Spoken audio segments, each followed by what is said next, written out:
locked in to the AEW review. The AEW review on the Joe Cronin Show. So stand by, get long, get large, and get ready for Joe Cronin and Jake DeMarco, plus more.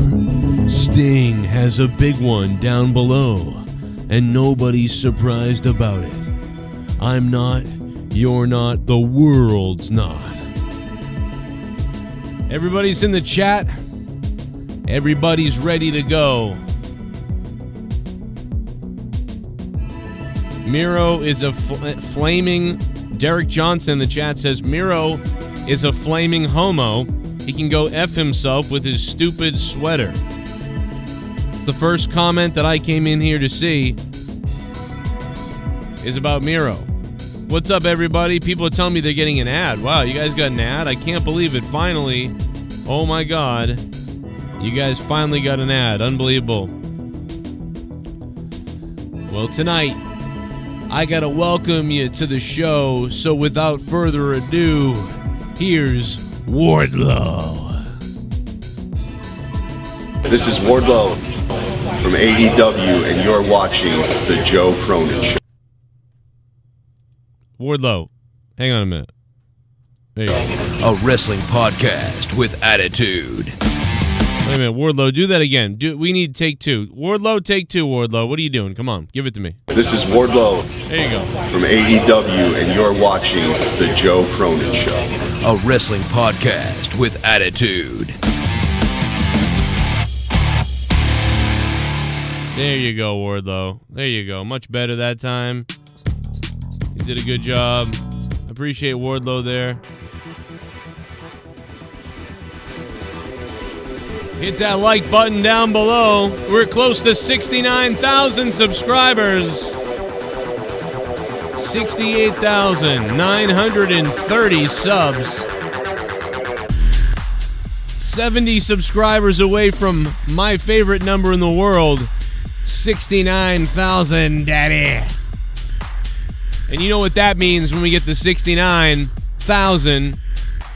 That's right, I'm going to Jake DeMarco's house, and I'm having my way with his wife. Let me tell you, it's going to be a big night. So Don Callis, as predicted, Don Callis is the mouthpiece, the driving man with Kenny Omega, because he's got to make him a heel. Because Kenny Omega just is so goofy. Kenny is not capable of being a heel. He's so goofy that he's got to have Don Callis there. Now, I do wish that they went with more of a story that, oh my God, you know, you're just... Don, Kenny, you let this guy come in here and just get a piece of your pie, basically. Like, this guy has nothing to do with you ever in your success. And, you know, Sting could... And then, Kenny could have said, well, he has everything to do with it. You know, I wasn't getting the shots I deserved until I took his guidance. It was some of his tactics behind the scenes that you didn't see that got me into the position that I got into that allowed me to capture the AEW World Title.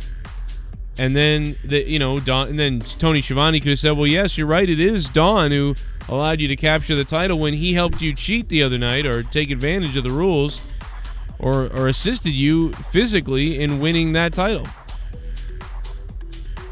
You see, Tony, that's where you're wrong. I said he helped me mentally behind the scenes. Did he help me out in the ring the other night? Yeah, he was there for emotional support. He emotionally supported me the other night, but I won this title on my own. Out there. My actions out there won me this title. You think Don Callis beat Jon Moxley? You want to tell Jon Moxley that? No, Kenny Omega beat Jon Moxley. And Don Callis helped Kenny Omega realize and figure out behind the scenes exactly how the roadmap would go. And that's exactly what we did. We executed a game plan. None of you guys understand, because none of you could understand that we executed a game plan. You know, when a coach goes out in a football game and executes a game plan and the team wins a football game, they praise the coach all the time. They praise the team, they praise the quarterback, they praise the coach. Well, that's what you're looking at here, right? The best team in the world. Don Callis and Kenny Omega, because we executed our game plan to a T. And there really wasn't any of that. Instead, what we got was Don Callis and Kenny Omega saying, like, look at us. We're going to give you the same exact promo that we gave everybody on Impact Wrestling just the other night. And unfortunately, the theme tonight, listen, it was a nice show. It was a nice little show. It was okay. But it was definitely not what I expected. I thought we were going to get a little more progression. I thought we were going to get a little bit more of a tasty treat this week. And really, we only did with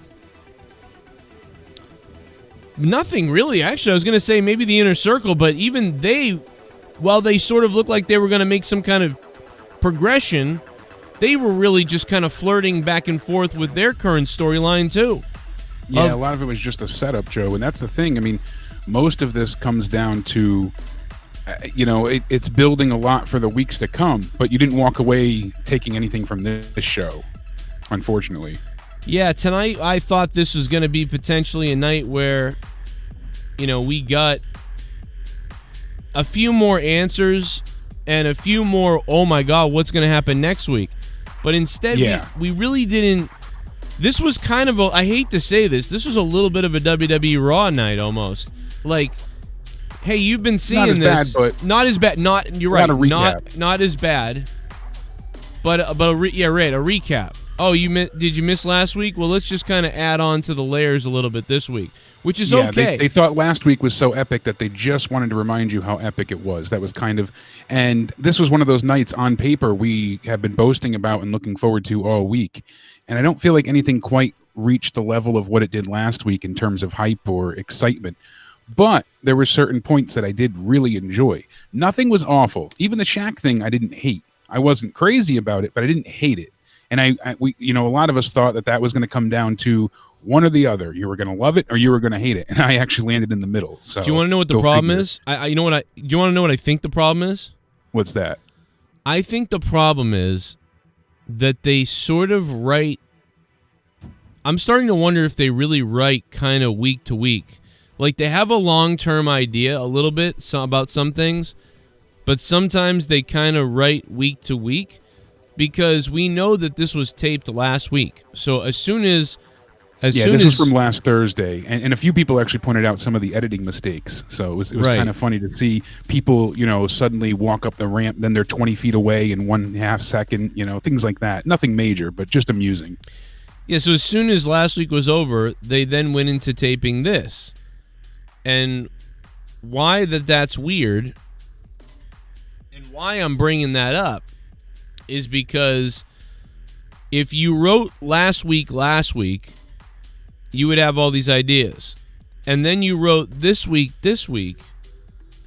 you would have all these ideas. But instead you wrote last week, and then you also had to film the next week. Yeah, and the next week, the next day. They did that the next day. That's why I believe this show we watched tonight felt so like, let's just sort of repeat, because they don't have the big progression yet. Now, the Inner Circle, they were setting up some things with some things everywhere, but it was really what's the word when you're trying to delay on something and it becomes a little bit obvious that you're delaying because you're like, oh, you're not ready yet. You're stalling. That's what this felt like, was a little bit of a stall.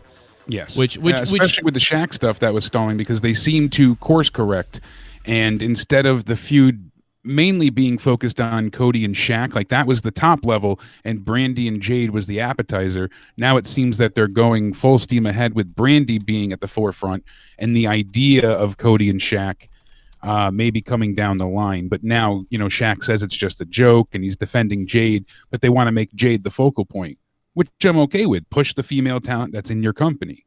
That's fine. But it was a bit of a course correction that was interesting, and it kind of brings credence to your idea here.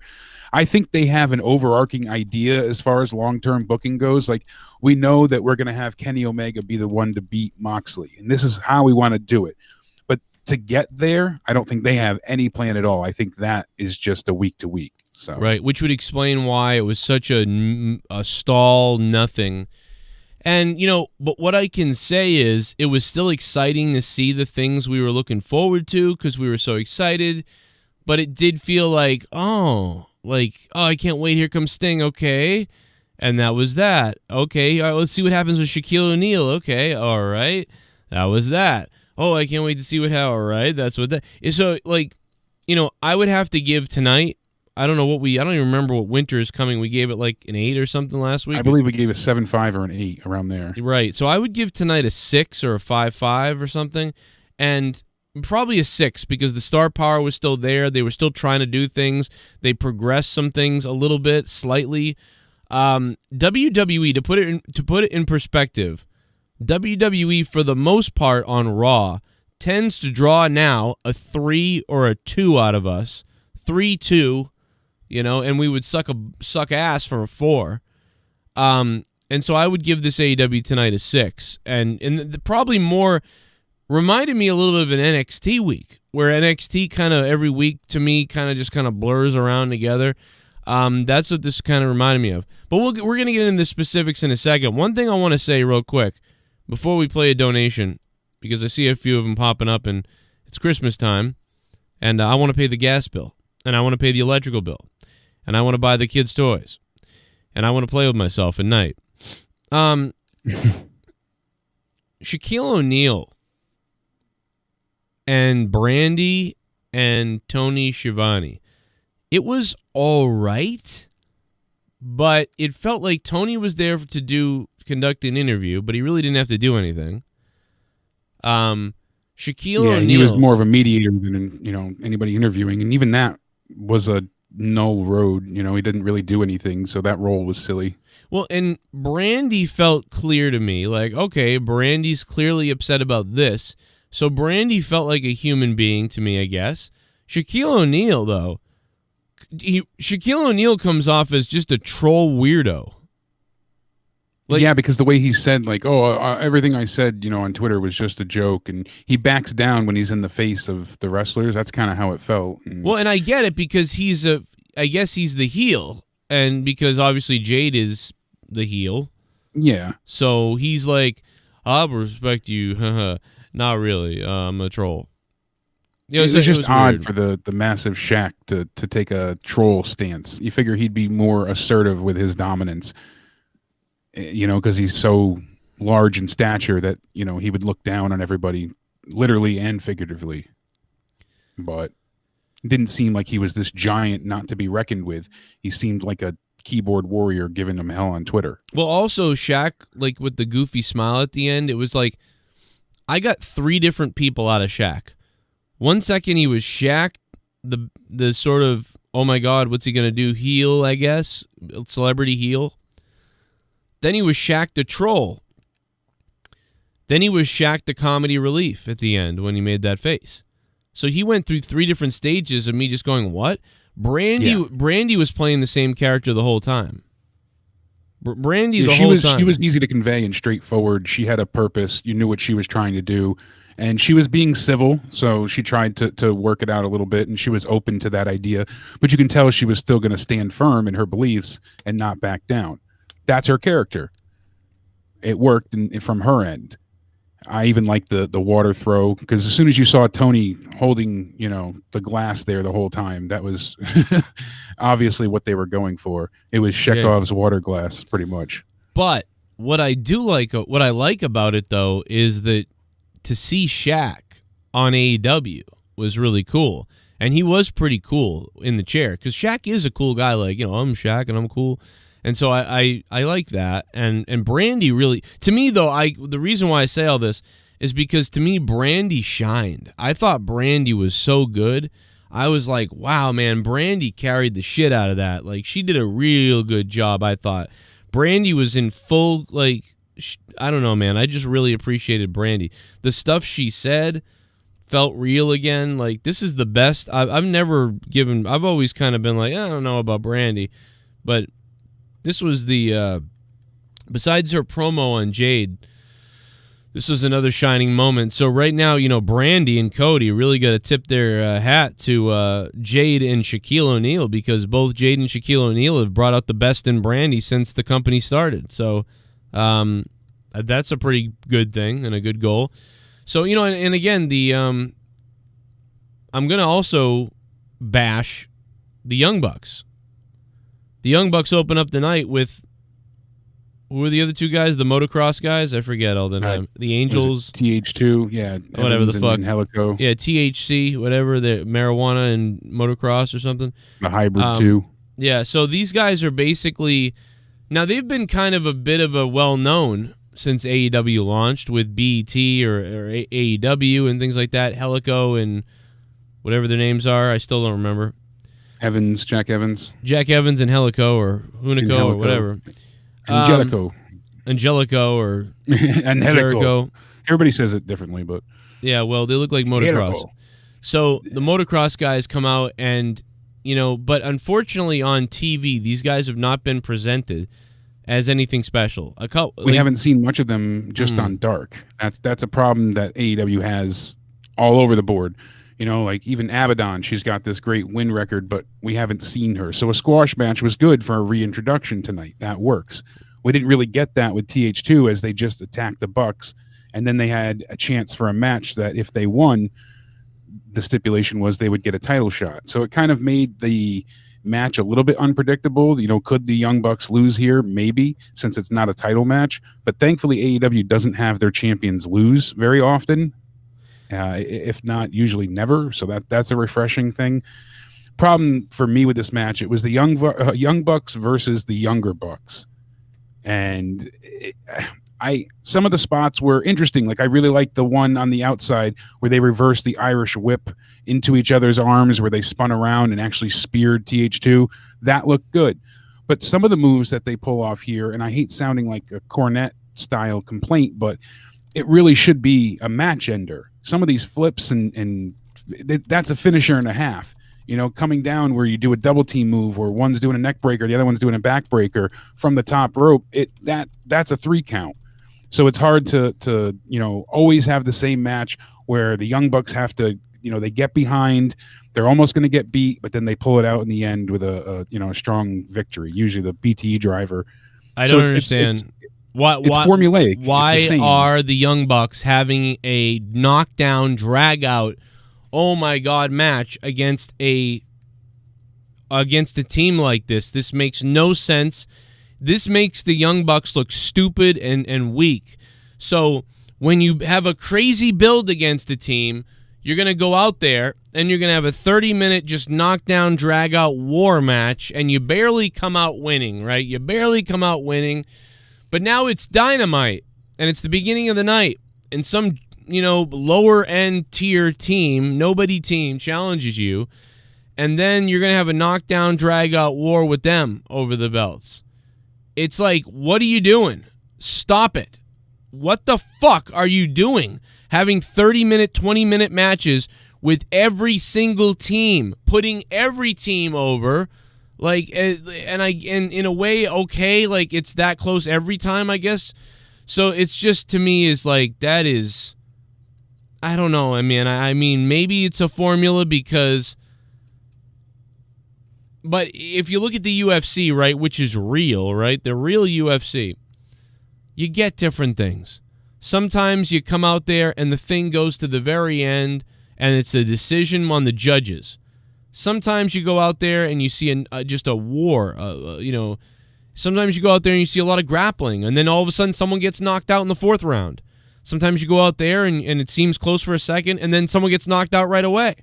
Yeah, you never know their matches don't have that often sense of unpredictability. I didn't believe that they would lose, but I did see some people think that was a possibility since the title match stipulation was thrown in. Because it could have gone WWE, which is, you beat the champions, now you get shot at champions. Yeah, thankfully AEW really. No, I'll explain what they were doing real quickly. I'll tell you what they were doing. I get it. Hey, like, let's have something that seems important go down And on top of it, it puts over the other team even though they lose because they stand toe-to-toe with the Bucks for like 25 minutes. So we're accomplishing multiple things. Put this team on the map, kind of, but also, put the idea that the belts could be on the line up there as well. I know that you felt like this was a long match too, because you've said it already, 20 minutes, 25 minutes. I know you're exaggerating a bit, but it was only a 12-minute match. Really? Yeah, barely 12. I had like 12:01. So. Oh wow! I totally thought that was way longer. It felt longer. I was surprised when the bell rang. I thought it was much longer as well. Whoa, are you serious? I thought it was. I would have said no less than 15, but Jesus. It just had that kind of feel to it because they packed so much into it. It was spot after spot after spot after spot. No selling. No one ever felt like they were hurting. I mean, you saw the Bucks hit the I always forget the name of it. The Metzler driver on the outside. Not that one. It's the Indie Taker, I think. The big spike pile driver. They did that on the damn floor to Evans, and then it's like, all right, that is Is that not the Meltzer driver? No, the Meltzer driver is the one they did afterwards. This one is more like the spiking one that they do. I'll have to pull it up. I'm pretty sure that's the difference. But well, one thing I'll give credit to the announcers for is that when they called that, JR called it a spike tombstone pile driver, and thank God that dorky piece of fuck Excalibur didn't chime in and say, whatever it was really called, because that would have driven me nuts. So maybe they're starting to figure out, like, all right, whatever.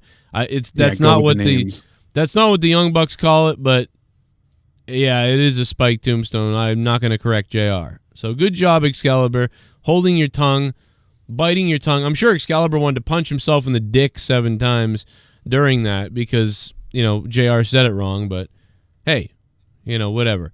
And by the way, it sounds like we're bashing AEW tonight. We're not. It's a good show. And it's not a nitpick because it's how you walk away. Last week I was so excited and optimistic. This week I'm still looking forward to the future, but I just don't have that same sense of. They jerked us around. They jerked us around. That's all it is to it. I feel kind of slighted because they had us go ahead. They teased the Lex Express yesterday with the bus. Now the helicopter was cool for the entrance for Kenny. But why tease the Lex Express and make that such a focus? We got the bus, so what are we going to do? Think Lex Luger, he was teasing, something like that. We didn't get that. And then it was just a full recap of everything they said on Impact. Nothing different, no change. It was just a straight, copy and paste. And that was the unfortunate thing because I felt like they really could have added Impact. I liked the as straightforward and atypical as it was. It worked. It set up their backstory. They retconned some things. What they delivered last night on Impact was good. And it was self-serving. And I got to pat my back for a little bit here because I said it would get them about 50,000 viewers and it was just over that. So last they had 221,000 viewers on Access TV. So there you go. So just shy. Some people were thinking they'd get 500,000. I said, no, wow, there's no way they'd get this huge influx. But they hit 50,000 concurrent on Twitch. So that was another record. They were trending number 3 worldwide.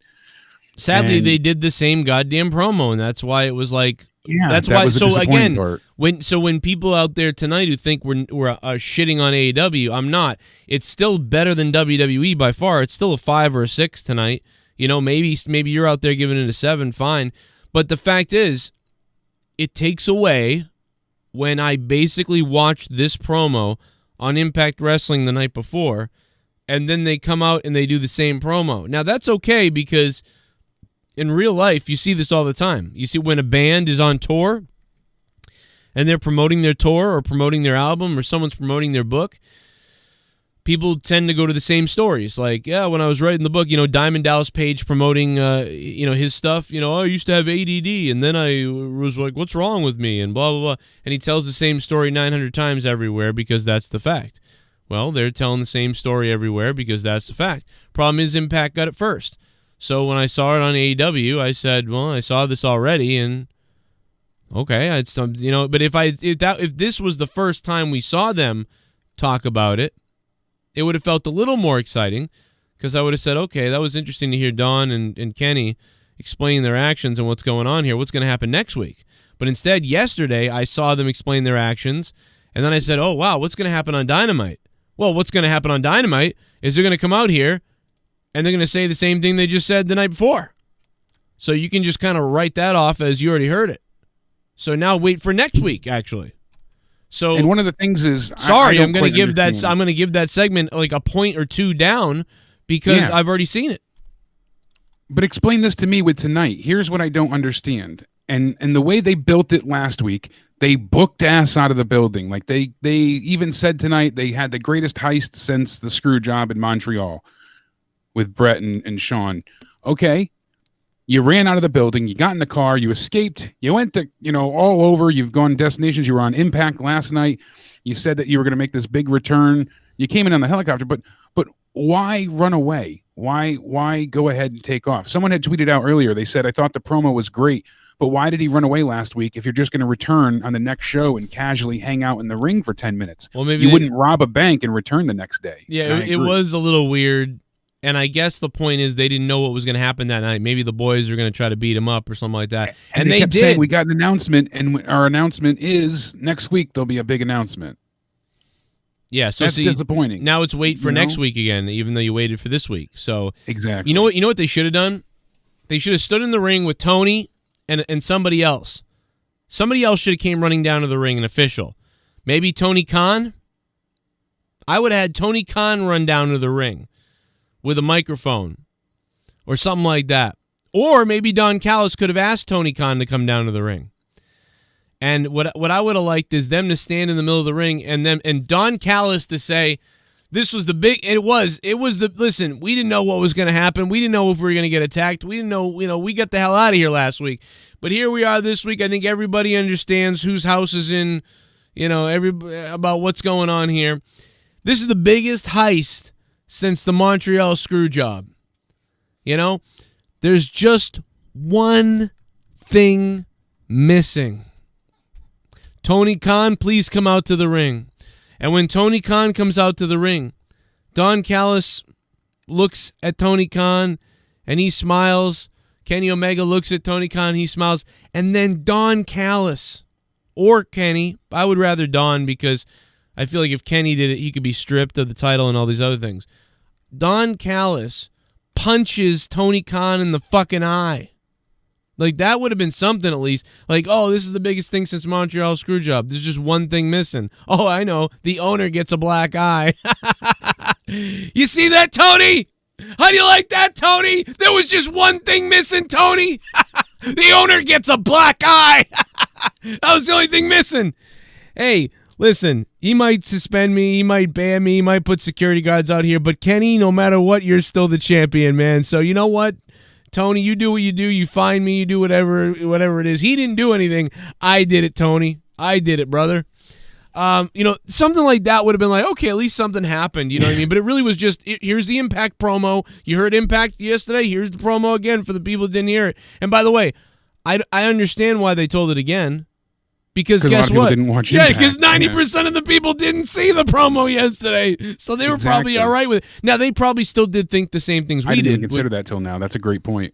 Now, but they probably did say the same things anyway, which were like, "Wow, Kenny is cringe." Kenny Omega's playing Miami Vice dress up, and I think that Omega needs to actually just be Omega. Like, don't even try to be this like, look at my watch, look at my clothes. We get it. Like, stop it. You're not Ric Flair, so stop doing it. Let Don Callis do it, is my opinion. Let Kenny stand there silent with his jewels on and his glasses, and let Don Callis be the one to say, take a look at how Kenny Omega presents himself as compared to before. About before, you looked at Kenny Omega, you didn't know, he looked like maybe he was into video games, he was into the other stuff, he was into this or that. Now, Kenny Omega dresses, what he's worth. Most people can't afford to buy a $20,000 watch. And that's why before Kenny Omega wouldn't wear a $20,000 watch. But, and you go through all those things about why, he looks like he does and why we're going to fly the way we do. And this is America, baby. I love capitalism. I love living a lavish lifestyle. And Kenny Omega loves living it too, because I told Kenny, when you live that way, you feel better. When you sleep with more women, you feel better. When you go home to the same bet every night or every week, you get beaten down and life beats you down and you can't become the performer that you need to be. But when you just go out every other day and it's this girl, it's that restaurant, it's this food, it's the very best meat, it's the very best beer, it's the very best alcohol, it's the very best water. You know, like it all improves you as a person. And you know that, and I know that, and Kenny knows that. You know, but like Kenny trying to be like, look at me, like it just doesn't work because Kenny isn't believable as a heel at all, and that's why Don Callis is there. So if you're going to have Don Callis be there to be this mouthpiece to explain why Kenny is so great and wonderful and all these different things, well, then let Don do almost all of the talking. And I know that Kenny did, but he comes in a little bit and kind of takes away. It's like, oh, like, stop, no. Because Kenny is so good. He's got a good presence, kind of. He looks great. He's a great wrestler. That's the biggest thing, right? He's got good music. The music is fire. He's got the belt. Let Don Callis cut the entire promo and then look at the camera and say, good night, bang, whatever the fuck you say, and get out of there. Because you're not going to be Ric Flair, and you know that, and that's why Don Callis is there. So don't erase everything Don Callis is doing by talking too much. End of rant. And let me play a donation because it's been a little bit. Super Chat Party. Royal Thomas, our buddy. Backhand, who is leading the order now. 69, fire. Royal Thomas, thank you for the $4.99. Yeah, the Dark Order is kind of running amok, running off the rails without their leader, which I believe Jake had told us that he got injured, and that's what the reason why this. Yeah, that's the last we had heard. He confirmed that he was injured after that match with Cody, and it seems like one of the stories they're telling, which I'm all for, is Evil Uno kind of stepping up. You know, now he's wearing more of the suit role and leading the group, saying that, you know, he's seen the way, and when you finally see, they got Adam Page joining them, even if it's only for one match. So there's some interesting stuff with the Dark Order still, and I think it'll culminate in maybe a fight for power between maybe him and Evil Uno. Even if not, even if he just comes back. Yeah. I like him in the role. So. Party. Give me Tatsu and Shredder returns. I wasn't familiar with Don Callis, but I'm now a fan. Thought it was a good show overall, was hoping for more from Omega segment, but really I'm just here for the turkey song TBH. Zachary Busby, thank you for the $19.99. This is not the turkey song donation amount, but Zachary, thank you, brother, for the $19.99. I always liked Don Callis, and I always talked to, when I first brought Dave Rose onto my show back in the day, you know, I always said to Dave, I'm like, you really remind me of like the Don Callis, you know, and that's what we really wanted. He's a Canadian man. But yeah, we've always loved Don Callis. He used to be Cyrus the Virus back in the day, ECW, a little bit on WCW. And more recently, Don Callis has just been a wonderful, pleasant addition to the color commentary team no matter where he goes, because he's such a good speaker. We know that. Super Chat. Very lackluster tonight. 5/10 Cody wins versus Sting. Very lackluster tonight. 5 out of 10. Cody wins versus Sting. Yeah, I mean, it's just lackluster. I don't know. It maybe Sting. Super Chat Party. Seems like he's going to get in the ring. Royal Thomas. Here's a few. United States dollar. Woo! For self-pleasure, JC. Royal, thank you so much, man. Yeah, baby. Still struggling to get my full words out as my neck is still very tightened up. You know, I looked it up. Me and Jake earlier today did a Morning Madness episode that I was doing. It really turned into Joe and Jake podcast, but Jake and Joe podcast. But I did Morning Madness this morning with Jake. If you guys didn't hear it, you got to get on the Patreon because we did over an hour and 20 minutes. We talked about a whole bunch of subjects, from aliens to the Monster Hunter movie, that Bending the Knee to China, and all kinds of stuff, man. It was on video on Patreon. I also uploaded audio of it. You got to go listen to it. It's on Patreon. Thank you for referencing everything. Yeah, we talked about the lady in Florida with the COVID arrest, and you know, yeah, there was a lot of stuff we covered. Bunch of shit. Go check it out on Answered Patreon. Patreon questions. It was fun. Belly, you cunt! Oh, Frog off! Biggest pop for me was Sting talking with Tony and the entire Inner Circle segment. There were botches really, but we got cockteased hard tonight. 6/10 I want to run Omega over with the Lex Express and then put it in reverse. yeah, Omega basically doing the Lex Express. Soundwave 92. Thank you for the $20. 20 big dollars coming in from Soundwave 92. Thank you, Soundwave 92. Listen, Soundwave's right. We did get cock-teased hard tonight, and that's Yeah. kind of the thing. I give WWE such a hard time when they pull the bait and switch. I have to be fair and do it for AEW. It's upsetting. Don't advertise something and not follow through. Kenny has a big announcement. Don't say the big announcement is next week. yeah, here's the big announcement. That's The big upsetting. announcement's next week, everybody. Oh, okay. And that's what it was almost like they forgot they were filming next week tonight, and that they've got plans for next week later.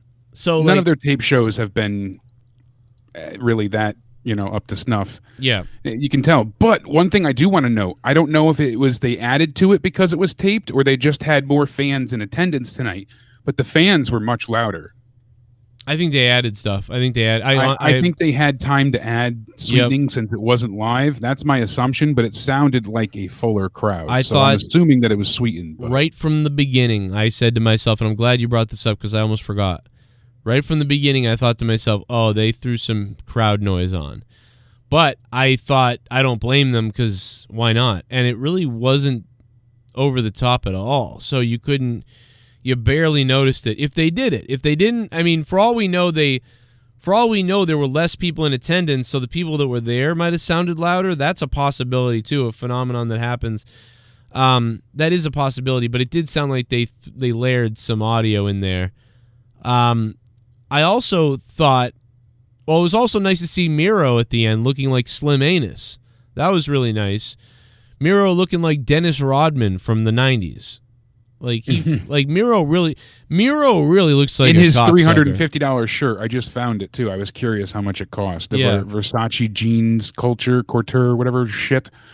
Yeah. You can tell I'm not into high-end fashion wearing ripped sweatpants, but hey, you know what? Good for him if he wants to delve into fashion, but you Miro's come a out looking like a fucking loser. freaking moron. Miro is a loser, bro. I don't know what it is, dude, but Him wearing that Versace shirt, trying to look like a badass, just didn't work.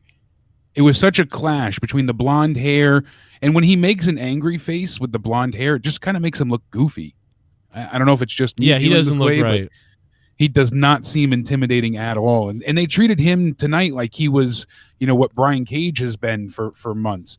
Like he was this big, threat. And really, we haven't seen any of that for him. So, Dude, Miro looks like a moron. I just can't get over it, bro. With that golden hair while wearing a golden weird shirt. Like, I mean, with a black shirt on that says something about his slogan, okay. But when he comes out wearing these like Gucci shirts with his golden hair, I mean, Miro looks like a Cabbage Patch Kid with jaundice. All right, this guy looks like a fucking idiot. I'm sorry, Miro, man. God bless your heart, but you really look like a fucking shithead. I just can't get over it. By the way, Wardlow and Jack Hager or Jake Hager, whatever. They were the best. That was my favorite part of the entire night. My favorite part of the entire night, besides Sting. I think Sting, even though, Sting kind of cock-blocked us too, Sting being out there was still pretty awesome.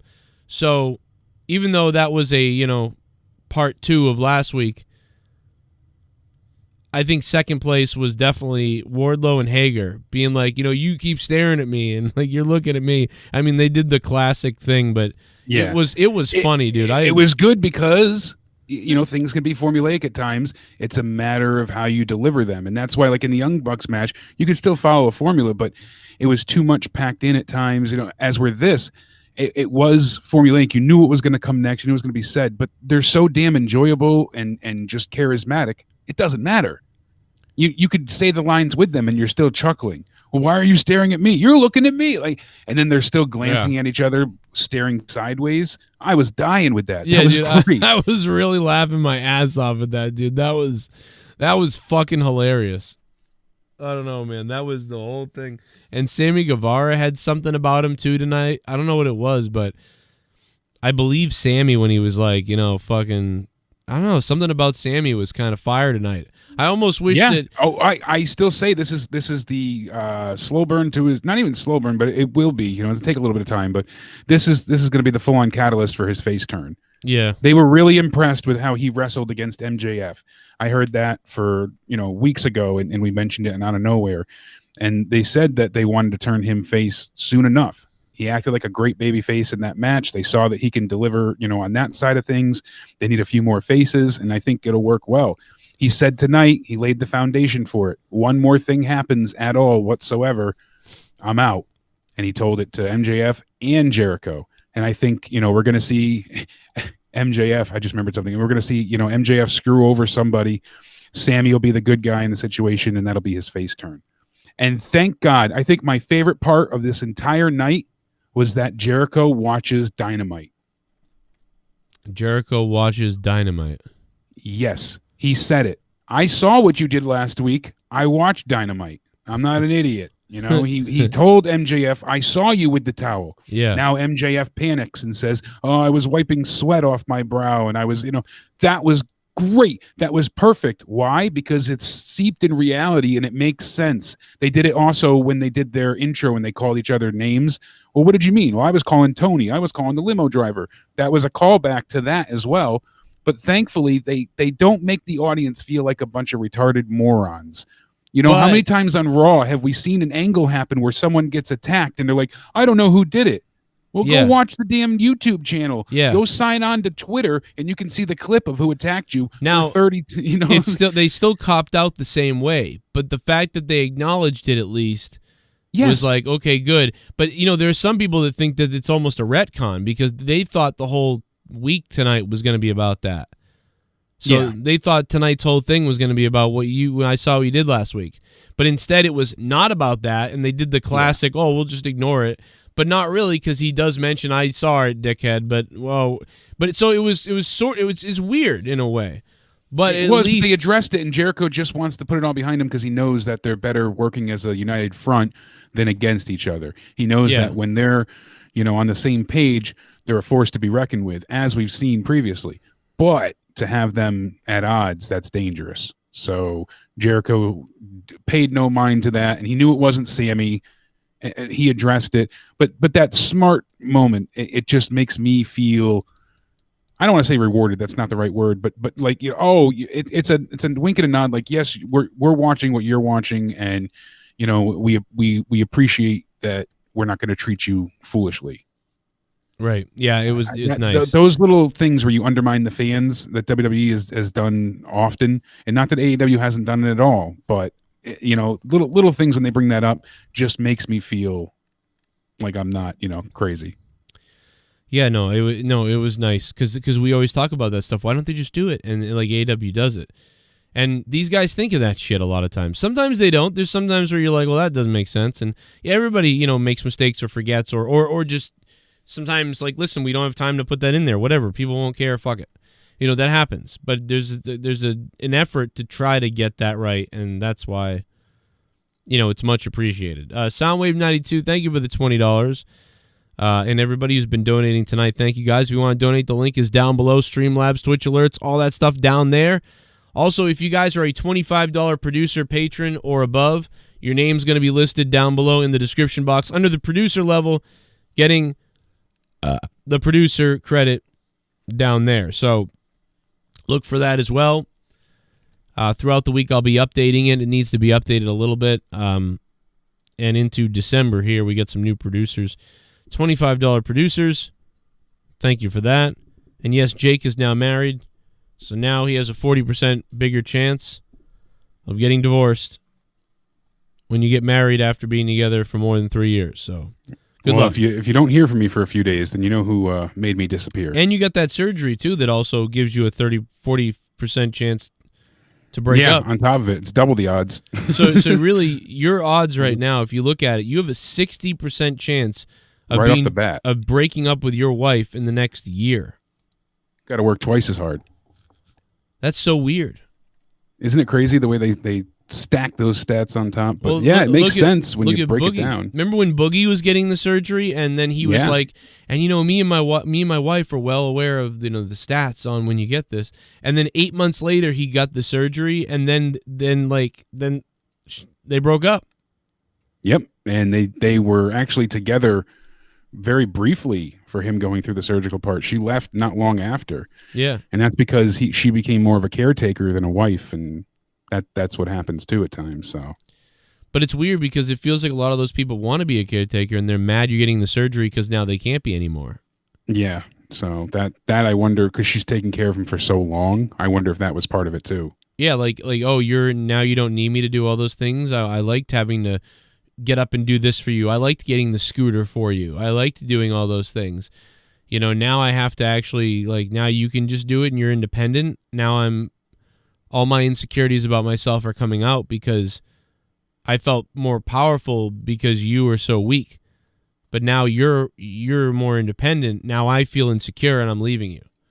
And that's what it seems to be a lot to me. So maybe that's why you won't have a problem, because you're already kind of independent with yourself and do a lot of shit, even though you're sorry, I didn't mean to cut you off there. Go ahead. No, you might be right. I mean, we're just psych evaluating everything right now. So. Yeah, but another interesting side effect to it is also because when one person loses weight, if the other's not, then you end up feeling more confident about yourself. Clothes fit differently and things like that. So you have a different adjusted lifestyle. Typically, I'm kind of the outlier with this. I wasn't stuffing my face previously, but that's usually how you gain the weight. I mean, I certainly was to a certain level fat because of eating. So, and everything past there was just health and medication, unfortunately. But you look, when you start losing weight, you feel better. If your other partner doesn't, follow that full lifestyle change, then you're not on the same page either. They're kind of stuck in the rut that you were in, and if you're not both changing, then it doesn't help. So, yeah, everybody has to be all in to get these things done. Yeah, it's weird. It depends on their personality. So you can see how it happens. So the bottom line is 65% chance of you guys breaking up the next year. Good luck. Bottom line, don't lose too much weight. And what's up, chat? How you guys doing? No more whores. What would you guys give AEW in the chat tonight? Out of 10, what would you guys give? Let's see your ratings tonight, right now in the chat. Let us know. Sting looks like Michael Myers. I mean, Sting has always looked like the Crow. He ripped off the Crow, I mean, pretty much. But nothing is worse than when he did that Joker thing. That was the worst. I actually just watched all of that, his moments in particular, but from week to week as it all boiled down. Mm-hmm. I don't think it was as bad as I recall it being. I think it was a lot of who he had to play off of him too, because there were moments where Sting was very, very comedic and really good at the role. Other times it was cringy and a bit outlandish. But I think because of who he was working with, being Mr. Anderson and Hogan and then Bischoff, the way they were playing off of him and the storylines going on at that time of the fight for power and the Monday night, stuff, I don't think it worked that well for him either. So I think there was a lot more of like things working against him than I remembered. Yeah, I mean, I don't know, man. I don't agree with it. I don't agree with that, because he literally had Hogan in there, and you're out there acting like the goddamn Joker. But I get that the point was that he's like snapped. He's lost it. He's snapped, and here's Hogan again, and all these things. And I sort of get it more than I got it then, I guess, in a way. But to me, it was cringy, because it was like, whoa, like. There were certain promos that were like severe cringe, but there are other ones that I liked. A lot of younger teenage kids liked it though back then. I remember TNA really, a lot of like 19-year-old to 14-year-old people, especially 13, 14, 15, 16-year-olds. There was a lot of people at the time who were big WWE fans, or like, John Cena fans, who were also chiming over to TNA at the time, and it worked for those people. That and Heath Ledger's Joker was so iconic. Yeah. Especially with everything that happened post-mortem with him. And everybody and their mother went ahead and did a parody, trying to impersonate Heath's Joker. But that's also, too, that's so iconic. That's what Sting did with the Crow. The Crow was huge in 1994. And, in 96 or whatever it was, Sting became the Crow. So it was like, I'm going to be Sting, but I'm using this character I've seen as inspiration for what I'm about to do. And that's what it felt like. And so now he's like, well, I'm going to use the Joker as this inspiration for what I'm going to do to, same sort of thing, I guess. So like, I forgot who I was listening to earlier today that was talking about the Sting thing. Oh, I wish I could recall who it was, but they were just making me laugh because they probably said suck. It, Fuck them. Sting's, he's got the woo. Well, that's Ric Flair. Yeah. And he's got, pretty much everything that made him the way he was somebody else's before, the Sting gimmick in with the how about the fact that he put face paint on because him and the Ultimate Warrior. So yeah. So each time it was just something that he took from somebody else, and he made it work, no doubt, but it was just amusing to see that broken down in that that's way. the thing is I guess that's part of my point is it is something to bring up that Sting sort of copies stuff and then applies it to his wrestling character. But like anybody else does that and they'd be called a copycat or they'd be called like a weird whatever, and somehow Sting gets away with it. And I guess the point is when you can't say he really made it his own either, because he did in a way, but not to the point where like it's still recognized as the Crow for a reason. So yeah. There was a lot of, you knew that the Joker thing, it wasn't inspired by the Joker. He was acting like the Joker. So he's acting like the Crow. He's acting, it's that type of mercenary role. He out for like, revenge. One more time, like if he acted like one more character, you'd be like, so Sting parodies characters. So I guess my point is that when Sting did the Crow, he got away with that, in my opinion, because it was like he was embodying something and there was a reason for it. But when he did the Joker, the problem when you parody something like that is if you look like you're copying it or you're trying to do it because you're a fan of it, sometimes you look like a cheesy loser. Like when someone does a Batman parody or like when someone tries to do their Joker impression and they're all into it and you're just like, you're a loser. When someone starts going like, do you know how I got these scars? And you just start going like, ooh, like you're cringing me out, dude. You're not Heath Ledger. Stop it. But same with all the Bane impersonations. And, right, it's funny, exactly. You still look like an idiot. but there are some people that could do it and get away with it because they do it so well, or there's something about them that works. So when Sting did the Crow, he did it. Whatever he was doing worked so well; it seemed authentic. So it was like, that's cool. And even though the Crow did it, you were like, that's cool. It's like when Miley Cyrus covers 9 Inch Nails' Head Like a Hole. When Miley Cyrus covers 9 Inch Nails' Head Like a Hole, head like a hole, black as your soul, and you go, ugh. And by the way, I like Miley Cyrus. But yeah, there's some covers she did. Like she did Blondie. That was really good. Really good Blondie cover. But when she covered 9 Inch Nails was awful. The 9 Inch Nails one, it was like, ugh. Like not only like you seem terrible and cheesy and weird. What the fuck? But when Johnny Cash covers 9 Inch Nails' Hurt, it became his own. No, people think that that's his song. Yeah. So there are people that think Sting is Sting and don't even know what the Crow is. There are people that call Sting and the Crow thing and think it Sting's the Crow thing. They don't even know there's a movie, The Crow, and that's the Brandon Lee thing. They don't even know that. That's how good Sting is at it. But when Sting did the Joker, it was a Miley Cyrus 9 Inch Nails cover, I thought, and when I went, don't do that. You were. That's a good point. Wow, you got away with the Crow thing. You killed it. You became your own thing. But the Joker thing, this is weird.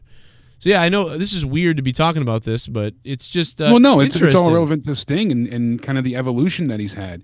I mean, there's 2 moments that he had in WWE that I think were fantastic. His original debut at Survivor Series, helping out Team Cena, was next level great for a debut because it fit so perfectly with his gimmick. He was the vigilante and he was the mercenary. He was coming to right all the wrongs, and it just worked so well. And then it led to that awful WrestleMania loss, which I hated. And I love the moment too, as silly as it was. A little bit of the bubbly. That's it. Want some bubbly? Look at this stuff. Interrupted Jake. A little bit of the bubbly. That's it. Found out I had COVID today. I'm glad I'm taking the rest of the year off from work. It's all paid to, plus my birthday is Thursday. I heard Santa Claus might call Joe Thursday. Oh boy. Yo, AJ Adams, thanks, man. Hey, I hope you're okay and you get over it quickly. It feels like everybody's getting it now. Remember when everybody said, do you even know anybody that had it?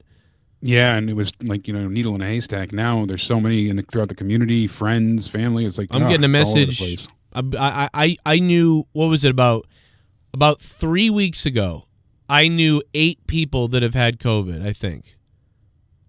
At this point now, I know about 30. And yeah, I'm talking, I was going to say, I know at least probably 2-3 dozen. So yeah, I didn't know many before.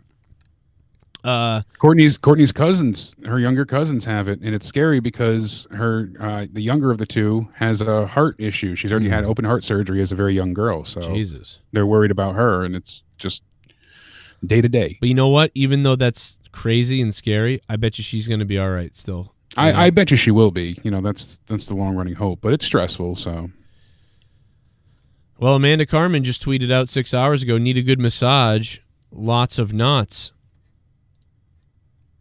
Is she asking or offering? I think asking. Oh, I thought that was an offer. Speaking of tweets, Tony Khan said that he signed a 14-man tag match for AEW Dynamite next week. So we're going to have the Inner Circle on one side, Jericho, Sammy, Santana, Ortiz, Wardlow, and MJF take on the team of Top Flight, Brandon Cutler, Varsity Blondes, and Trent and Chuck Best Friends. Okay. Sounds like it'll be chaos. Probably be good, though. Well, it's good to have something like that that's so chaotic. I appreciate that. That's what I said. It'll probably be good. We also have for next week Cody versus Angelico. Then we have the 6-man tag of the Dark Order with Adam Hangman Page. See, wait a minute. Wait a second. Hardy and Private Party. Wait a minute. Angelico? Angelico. Is that the guy from the BMX team? Yes. TH2. So I don't know why he's facing Cody. Doesn't really make sense. Wait a second. Tonight, they decided to make the Young Bucks go toe-to-toe in a drag-out, knockdown, 12-minute match. They should have been in a squash match or a 5-minute match with somebody. But at least look more dominant. Yeah. They had a gritting your teeth 12-minute match to hold on to win, and they didn't lose the belts or win the belts, whatever. But so I assume the reason was to make that tag team look strong. But now you're telling me that tag team next week isn't appearing. Instead, one of the guys will wrestle a singles match. Yeah. Makes no sense. I wish I had a better take on this, but it was just baffling when I heard that that's the announced match. I mean, no, I don't view them as amateurs, but they just feel so new in the sense because I'm so unfamiliar with them. Listen, even on the stuff at Dark, they've like, been we just around. don't know them. Yeah, they've been there. They just haven't been used. Not in AEW though. They've barely been used in AEW. Not on Dynamite. Yeah, but they can almost beat the Young Bucks. But next week, one of them will have a singles match, and we're already not crazy about tags going into singles matches unless it's usually like a build where you have one member face one member, and even that I don't like. I'd rather wait and save it for the match itself. That's more of a WWE booking. So now is this guy gonna just get squashed by Cody next week? Or watch, it'll be another TNT title match type of match with Cody. Cody is facing Angelico. So so all the singles competitors out there, unless they're broken up, unless Angelico and his tag team partner are breaking up, and that's why, or someone's leaving or something, so they had that match against the Young Bucks as almost a farewell match, and now this guy is going to have a singles push, so that's why they're transitioning. But if I don't think that's the case, but if that was, that would be a spot on guess. I don't think that's it though. I think it's just they're trying to showcase this team, so they're giving one of them a chance to go against a big name. But I'm not for this at all. All the singles competitive. What's his singles record? What's Angelico's fucking singles record? In fact, we can look it up. Because listen, by the way, you know what this proves? you really have to go out of your way to nitpick stuff to go after AEW for. Because if it's WWE, you just shrug your shoulders and say how bad it is, and a couple of things you think about, and everything else is so bad you don't even talk about it. But in AEW, you gotta dig a little and create your own controversy to criticize AEW. Like I have to do a little bit of thinking to criticize AEW. Yeah, I mean, it's not as blatant and straightforward and obvious. His singles record is 2-2. I don't feel like it's outright nitpicking for this because, I mean, that's a pretty inconsistent booking idea going straight forward. The guy's singles record is 2-2. His 2020 overall record is 9-8, and his career is 12-14. He's had most of his matches, obviously, as a tag team and one trio match. He's been on Dark mostly. It's essentially all Dark, except for I think 2, but just like Brandon Cutler has been, 30 matches on Dark at this point.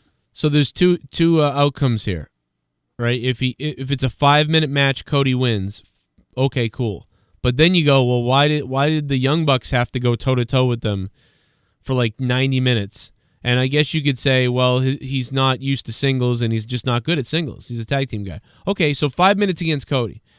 But if he has a knockdown, drag-out, 10-minute, 12-minute match against Cody, I mean, what kind of shit do these guys have on the Young Bucks and Cody? They've got some serious dirt. Like, these guys should not look this good. And if they're going to look this good, then there's got to be a story coming up with them. And I do want to give AEW a bit of credit really quick here too, Joe. Just on their website, I'm always impressed that I can do that so quickly. Be like, all right, here's the record. And if I said to you, who was the first AEW champion? And you're like, oh shit, I can't remember. Was it Jericho or was it Moxley? And you can go and you click on their AEW title and it gives you when they won, when they lost, the days, of their reign, and then who the next champion is. So it just has a nice, simple, organized list for all the titles. A little bit of the bubbly. That's awesome. Want some bubbly? Yeah, really helpful. A little bit of the bubbly. That's it. No symptoms plus I have asthma and Amanda is a cock-juggling thunder cunt. Go drink Welsh's baby batter kid juice his man glue or go blow that wetback Jacob by Atch. Oh my God, AJ Adams. Jesus Christ. Every slur there could be. Well, AJ Adams, then it's good that you're not getting symptoms because that's great because if you have asthma, I mean, the asthma only comes into play if it gets to that later stage, right? So if your body's kicking its ass and it's not living enough to get there, then you're golden, You just don't want to get to that. But even if you did, right? Even if you did get to that later stage of it, even then, 94% or something like that. You have like a 94% chance of being fine. Even if you get to that sort of stage where your body's having a rough time and they got to put you on a breathing machine a little bit, even then 94% you'd probably make it. Now they put you on a ventilator. That's like, I think I heard that's like 50-50 or something. But, so, but because it looks like your body's taking care of it, you're never going to get to that ARDS. Oh, no ARDS for AJ Adams. He's too busy going. Oh my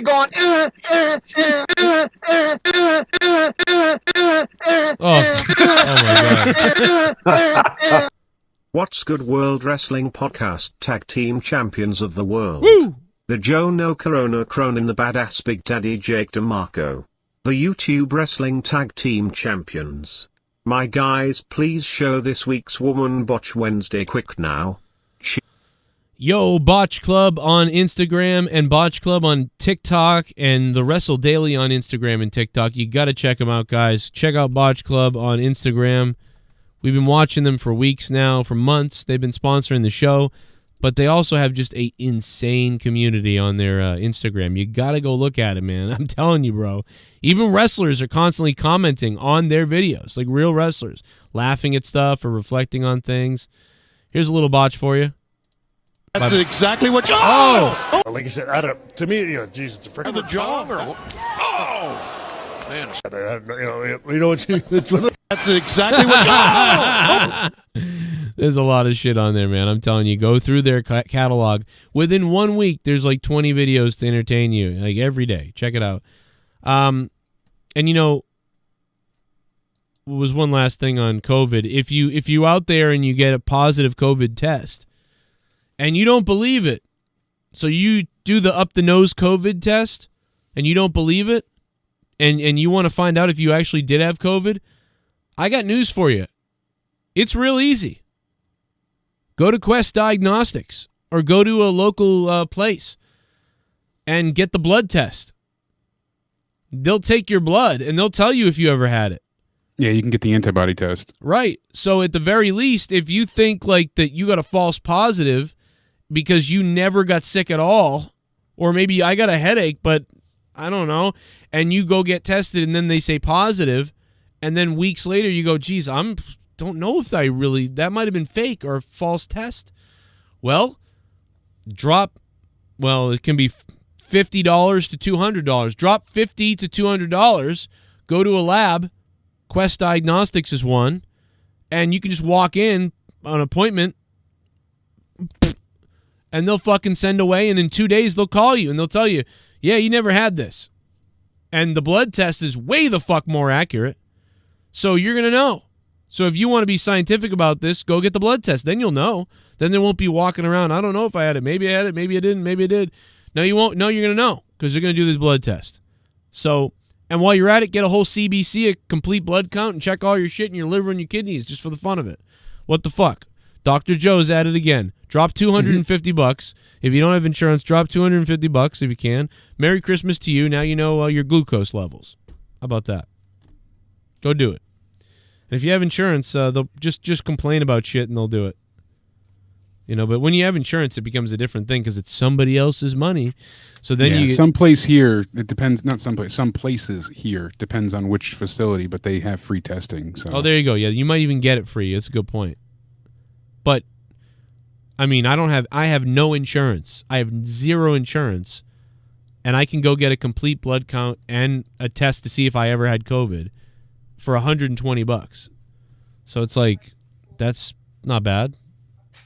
At some point, I might do it. I mean, because I need to, get it checked out. And for anybody who's driving you, if you have anxiety over it, you might as well drop $100 and go find out. And what if it comes back negative? They go, no, you never had this. Oh shit. Well, now you know you never had it. Might actually make a decision on the vaccine based off of that, right? If you find out that you had COVID, you might say, well, fuck, I'm not getting the vaccine then. Because I already had it, so it's the same shit. My body knows. It turns into where you're required to get it. Yeah, and then maybe you're not required to get it because you can say, but I had COVID, so I don't need the vaccine. I don't think they'll fly with that. I think they'll still require the vaccine. See, that doesn't make sense. I agree, but why would you need? Because I guess the thought process now is that they're not sure, since there's repeat infections been proven, that at least if you have originally the idea was if you had the antibodies you wouldn't get it again, and then that went out the window because people were getting it twice, and it's reinfection is a possibility proven now. Yep. So the issue is, even if you do already have it once, you can still get it again and then infect more people. But if you get the vaccine, that becomes way less likely. So it also feels the goal like of the vaccine is to get rid of the chance of spreading the virus. It still feels pretty impossible to get it again. Like pretty near impossible. I mean, I've seen it, so it's. We've seen it, but I mean, with the millions of people that have gotten COVID, we've only heard of a couple confirmed repeat. I mean, I literally know someone that's gotten it for a proven second time. So I don't know, man. Like I've heard people say that, but also people could have had the flu in February and gotten a fake positive, and they only had it once. Well, they had 2 confirmed positives back, I think it was the end of May, and then again in August. But if you had, but see, that's the point, though. It's a very small, unlikely chance. Like, what I mean? Thousands of people are dead of COVID in America. So if you got reinfected that much, you would see thousands of people reinfected or hundreds of people reinfected. You would see thousands of doctors reinfected. But we've only seen a couple. Like, there's probably only a couple like that have been proven reinfected and hundreds that have been reinfected. So there's literally like a less than 1% chance of you being reinfected. It feels like it's got something to do with your genes and the mutation. See, I personally wouldn't risk it though, because the point is that it doesn't take long to reinfect one person that, as we've seen, leads to so many more getting infected. So my take on it is I would rather be safe than lead to another outbreak. Well, I guess if they want you to get a vaccine, that's a good way to do it. It doesn't work anyway. But then, if getting the virus doesn't work, then getting a vaccine wouldn't work. Yeah. I mean, what are we saying? So if I get COVID-19 in January, and then in February you demand I get a vaccine for it, why? Because I already had it. Yeah, but you can get it again. That's the point. Even if it's 1%, still a chance. But I can get it again if I have the vaccine. That's what they're proving against. That's what their original case study is proving against. Because whatever the vaccine, the way it transmits in your body, from my non-scientist understanding, and the way all vaccines work, it's a beaten up version of the virus so that your body finds a way to combat it and keep you from getting infected again. But that's what your body does when you get it. But it's working instead of your immune system. Your immune system, whatever it is, it keeps you from getting it. So just like you don't see people reinfected with measles, or getting measles after they have the vaccine, because that's what it does. It keeps you from getting it. No, I mean, people don't get the measles because it's not reinfectious. It's not the same type of disease. But they're not getting infected because they're getting the vaccine. Yeah, but you're not seeing measles outbreak. Well, you are in California because people aren't getting vaccinated. Yeah, but you weren't seeing measles return until people didn't get the vaccine. Yeah, but people get the flu shot and get the flu. But it's not, COVID and the flu are not the same. So that's apples and oranges. But that doesn't make any sense. Well, that's like saying all viruses are the same, and that's not true. Everything's different. If everything was the same, there'd be one. Yeah, but pill. but no matter what, the vaccine doesn't protect you from not getting it again. Say that again. I'm sorry, you cut out. No matter what, though, the vaccine doesn't protect you from not getting it again. Well, that's the purpose of the vaccine. It's supposed to keep you from getting it again. That's what but it doesn't do that. Therefore, but it doesn't do that. That's impossible. It doesn't do that. It's not impossible. That's what a vaccine does. That's why people, when you get the vaccine, you're not getting measles, you're not getting polio, you're not getting... No, those are different those are not the same type of viruses. That's why you don't I understand that, but there's one strain of the measles. Is to greatly reduce the risk of getting COVID whatsoever. Yeah, but if you get COVID, if you get COVID one time, you shouldn't get it again. But yet they're saying you do. If you get the flu... But you are proven to get it again, so what are you supposed to do? But a flu and COVID are different than the measles. The measles is one strain only, and it happens. And when you get a vaccine for measles, you never get you pretty much can't get measles because your body identifies it, knows it, that's it. But because there's multiple strains and mutating strains of the flu and COVID, your body can never do that. It can only do that with the basic version of it. And there's a potential that if it sees an alternate version of it, it may still fight that version because it understands still. But there's also... Yeah, because at the base level, it's still COVID-19.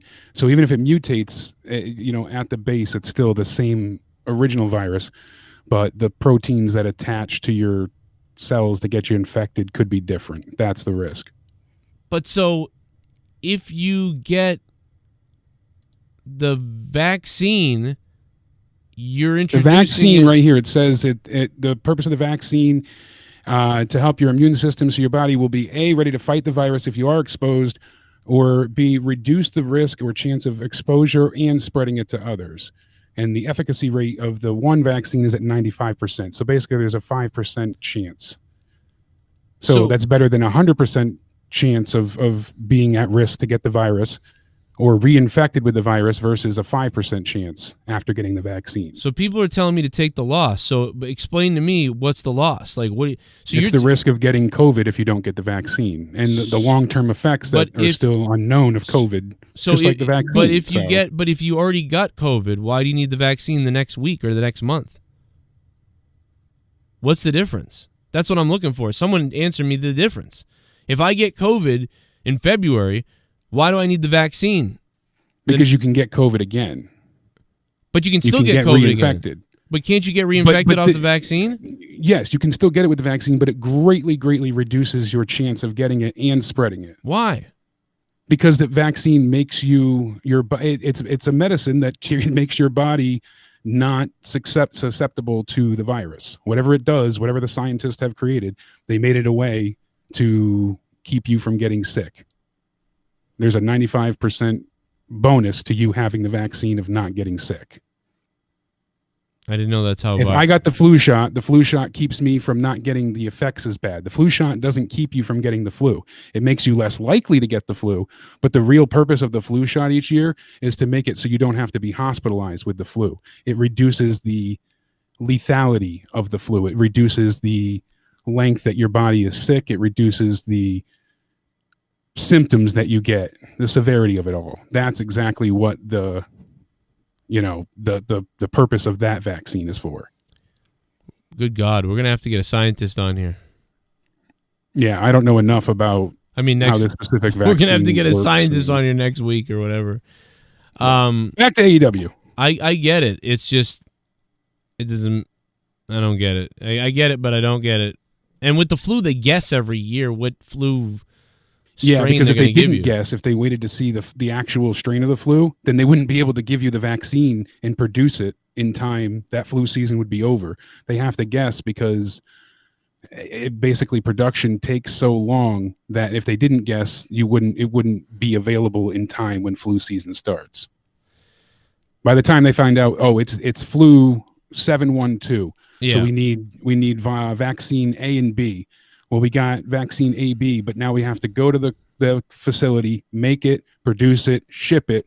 Well, now flu 714 is out, and we've got all this AB vaccine, but now we need CD. So that's the problem. Yeah, but and my point in that too is if you got the flu, if you got the flu in February, you'd be getting the flu shot, but it would all be a guess. So if you got the flu in February, there's no telling if you got the flu that they're going to give you the flu shot for, or if they're going to give you a different version of the flu shot. So it's really just kind of that's a guess, but COVID isn't, because COVID's one specific strain. Yeah, but yes, it's different than polio. It's different than, but it's still one specific kind. Each year, the flu is different flus. There's different kinds, different, even though COVID can mutate differently, at the base, it's still COVID. But if you caught it. Picture me, I can gain weight and get bigger. I can lose weight and get smaller, but I'm still Jake. Same idea. Just like the chicken pox, you can still get it again, even if you had it before and vaccinated. You can get it again. It's shingles. Well, no, that's different, because shingles is you get shingles if you ever had chickenpox. Shingles is isn't that like a byproduct of already having it because it's already in your system?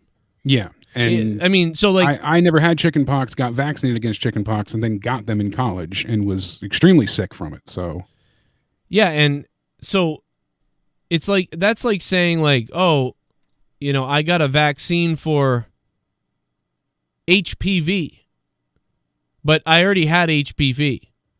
So it's like, well, you already had it. So you get HPV when you're 15 because you blew the neighbor. And then when you turn 20, you get a vaccine against HPV. But the HP that you already got is still in your system because the vaccine isn't going to help you get rid of it. It's only going to help you not get it.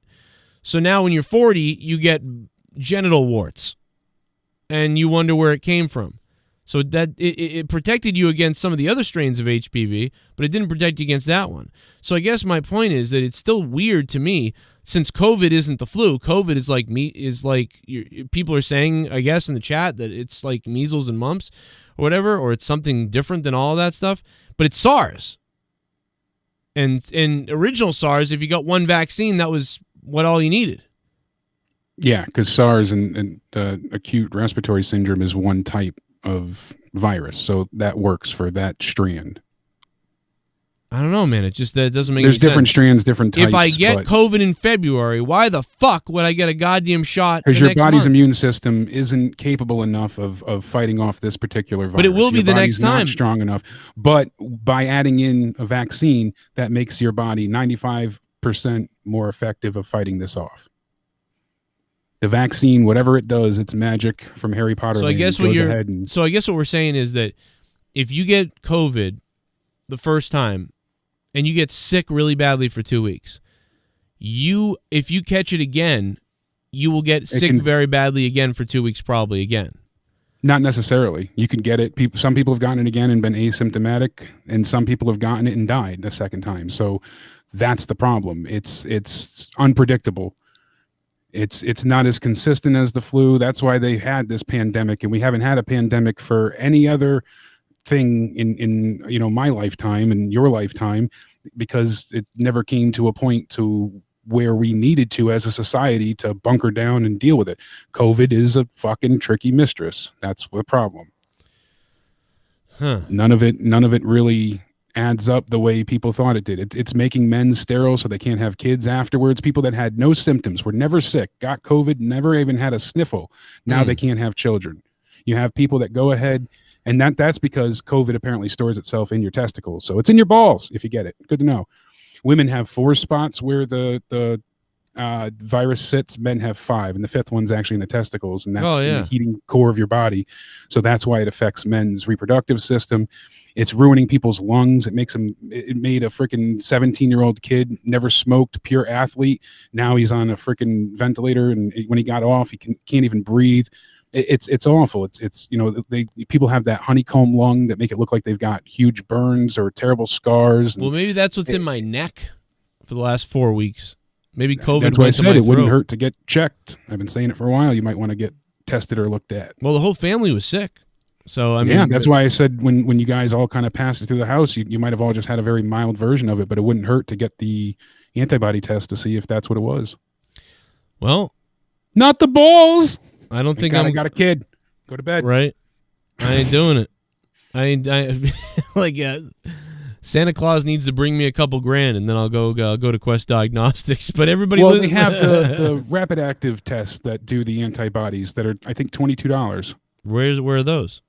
I saw they had them over here. I don't know, but they had them because Courtney's mom had to get tested. The first one she had to pay for. The second one she didn't. So, and the rapid active test was like $22.50, I think. You know what was great was when I took my blood test. She doesn't have insurance either, so I don't remember where my blood test is, but I think we took the blood. You know, it's crazy now, Jake, because I feel like the blood test was over a year ago, but it wasn't. It was like 6 months ago, and we did, or 8 months ago. The reason why we did the blood test was because we started hearing about how COVID could affect you depending on your blood type. And so I bought the blood test, and we all took the blood test, and the whole damn family's A negative. Yeah, so my whole family's it's funny to think, certain things that happened this year. I was saying it the other day, like that R-Truth segment. I was talking about it, like, you guys remember a couple years ago? No, that was before the Royal Rumble, where he confronted Brock and Heyman. Yeah. Yeah, that one that was funny, where he said he declared into the Rumble, and then he heard Brock was in it, and he undeclared. That happened this year. That was 2020. There's so many things that this year is a blur with. So I hear that entirely. Crazy. Absolutely. All right, take 3. Back to AEW. I thought we were done with it, to be honest. I thought AEW is over. I thought we covered everything. Did we miss something? Well, we didn't really cover the Sting thing, but we talked about him. But what do you think about him? He called out Darby Allin. I thought that was a great rub for Darby. That's a huge moment there. And I thought the way that he looked was so just happy with himself. He seems healthy. He seems so just alive. And it brought a smile to my face. Tony, are you kidding me? Let's hear it, and it's Sting. And just that this is awesome chant he had breaking out was cool. And it flowed very nicely with him talking. Having Cody in the ring was a cool visual. I wish they didn't have Arn leave. I get why they went for it, but he said something around here feels very familiar. And I was like, oh, he's going to say about WCW. No, pointing to Darby. I love that. That was great. he called out, someone copying him, even though he copied everybody, as we kind of alluded to before. But I really like this. A lot of nostalgia, a lot of fun. And I'm very curious to see what they're going to do with Sting as an active competitor in AEW. I don't imagine him taking many bumps, so I'm caught hook, line, and sinker to see where this goes. By the way, I just want to point out, not to go back, but I was looking it up while we were talking, and it finally came up for me. And this is for fucking Jason Dildo, who just tweeted me in a DM saying I sound stupid. I think you sound stupid, dickhead, because people who have gotten sick with COVID-19 may still benefit from getting vaccinated due to the severe health risks associated with COVID-19 and the fact that reinfection is possible. People may be advised to get the COVID-19 vaccine even if they've been sick with COVID before. At this time, though, experts do not know how long someone is protected from getting sick again after recovering from COVID. The immunity someone gains from having an infection, called natural immunity, varies from person to person. Some early evidence suggests natural immunity may not last very long. We won't know how long immunity produced by vaccination lasts until we have a vaccine and more data. So you know what? Yes. They don't fucking know a goddamn thing. They don't know how long the vaccine lasts to protect you. You could get the vaccine and need another one in a month. Well, they're saying that they don't know how long this that is lasts, from the and they also don't know how long your CDC, natural you fucking immunities last. cocksucker, you liberal cocksucker on Twitter who DM me. This is from the fucking CDC, who you worship, by the way, and I think has been wrong several times, just like the WHO has been wrong. But this is from the CD-fucking-C. Do you know what this says? We don't know. We don't know the difference between how long it lasts when you get it and versus the fucking shot. And the fact they don't is, know how long it'll last, but they are showing you that for however long it will last, it reduces your risk of being sick, infected, reinfected, or the chance of spreading to others. And my original question was, why would I get a shot if I just had it last month? And the answer is, we don't really know. Well, they said outright, your natural immunities vary from person to person. Some people build natural immunities. My fat ass probably wouldn't. I've been dealing with every health thing under the world, at some point in time. So I would probably get COVID 9 times. That would be my luck without a vaccine. That's the thing. Some people just don't have the ability to fight it off themselves. Some people do. You may think you do, and it could kill you. You don't know. So why take the risk? Just like Sith Neegan said in the chat, he said he personally knows someone who was 94, diabetic, got it, and was fine in 3 days. That's the thing. It all comes down to who you are. And do you want to know the answer to this fucking thing is that nobody knows because it's fucking unpredictable. That's what it is. That's why you don't know. So if you want to, take all the precautions, I guess, you got to take all the precautions. If you want to take all the precautions, do that, I guess. And I guess it will help you. Maybe it won't hurt. Then again, maybe you will hurt. Maybe you'll get Bell's palsy like some of the people this week have gotten. Yeah. Hey, you never know. All medications have side effects, and that's a scary thought. But a lot of times, and it sounds crazy, but just Tylenol has more side effects than anything they'll give you in the hospital. It sounds insane, but that's a proven fact. Just you taking Tylenol at home, you can have more allergies to that and issues. That actually causes more symptoms per case than anything else that they'll give you. It's amazing. What do you mean by just that? Stuff you have access to at home, you can have more allergies to. But I've never had an allergy to Tylenol. No, not you yourself. I'm saying, though, Tylenol can cause more symptoms than the things they'll actually give you in a hospital setting. It's funny to think that, something I don't even know what that counter. means. I don't understand that. Why? What do you mean?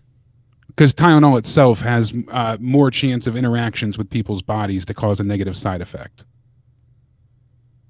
than things that you'd normally receive in a hospital setting. Wait a minute. What are you going to receive in the hospital that's going to give you an effect?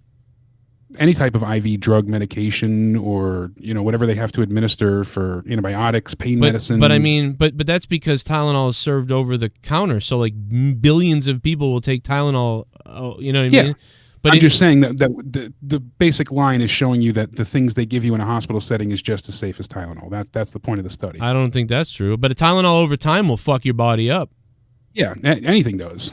That's an issue. Tylenol will fuck you up. That affects your liver and your kidneys, but especially your liver. Okay. Your stomach lining too, as well. But yeah, I mean, like if you go into a hospital and they give you hydrocloxaquine doxacu, like and then if you added up all the people that took Tylenol that week, you'd probably get more people sick of Tylenol, but that's because like millions of people are going to take Tylenol that week, but only about, 50,000 people are going to take Tylodoxychloroquine, whatever the fuck, in the hospital. So I guess the point is, though, that Tylenol itself, the drug itself, can cause more symptoms than anything. Right. And that's safe over the counter. So well, fuck that Tylenol. has the possibility to cause Don't more take Tylenol. I'll tell you that. with your body. Don't take that shit anyway. It's terrible. It's although just a fun fact, although we but all give it to our kids. So I've Drew heard said the CDC, WHO, and Washington should take the first vaccines and let us know. They are. First responders and them are getting it first. Yeah. Anybody I can't wait till imagine all and- our doctors die from the side effects of this, and we have no doctors left to fight everything. Instead of like a police militia, you're going to have a redneck, medical staff. Yeah. Just volunteers at a hospital. My name's He's bleeding. I don't know what to do. I'm Jethro Thurbarn. I'd been a poll worker for 28 years until my wife Nancy died, and that's when I volunteered to become a doctor. And they're like watching YouTube videos on being a doctor and trying to read the books on what to do. And like people that have never been doctors are being asked to be doctors, and they're trying to make doctors everywhere. And these people that have no business being doctors are trying to be doctors. And like, it would be it's not impossible to happen. No, I mean, things like that have happened in like Syria, in war-torn areas, where they've had to have people just with textbooks, and they used video chats to perform surgeries on people that were injured. Pretty heroic and stunning that they were able to do that. But by the way, asking, yeah, you're right, real YT. Me asking questions doesn't make me stupid. You just believing everything makes you stupid. So just so you know, you fucking idiot. That's how we get the Nazis, by the way. Oh, Danny's watched 17 seasons of Grey's Anatomy. I think she could be a surgeon. Yeah. You got that? Yeah, exactly. And that's now you go read some books that are out there, and you could become a doctor. I'm telling you, man, if I was Kumo in New York, instead of ruining my city, I would have tried to call on people to become doctors and nurses and set up more sites. But, I don't know, man. I feel like we do. We need more nurses, more doctors. We obviously need better medical care, but I'm just wondering how this works differently than the flu. It's so weird. Did you see that the statistic the other day that GoFundMe is now one of the three largest medical insurers in the world? Yeah. Just based on the fact that 1 out of every 3 GoFundMes now is actually dealing with medical, bills and things like that. For COVID? Not just COVID, just in general. People, have these surplus of medical bills that they can't afford, so they're on there asking for help. I have cancer, I have COVID, I have I need surgery.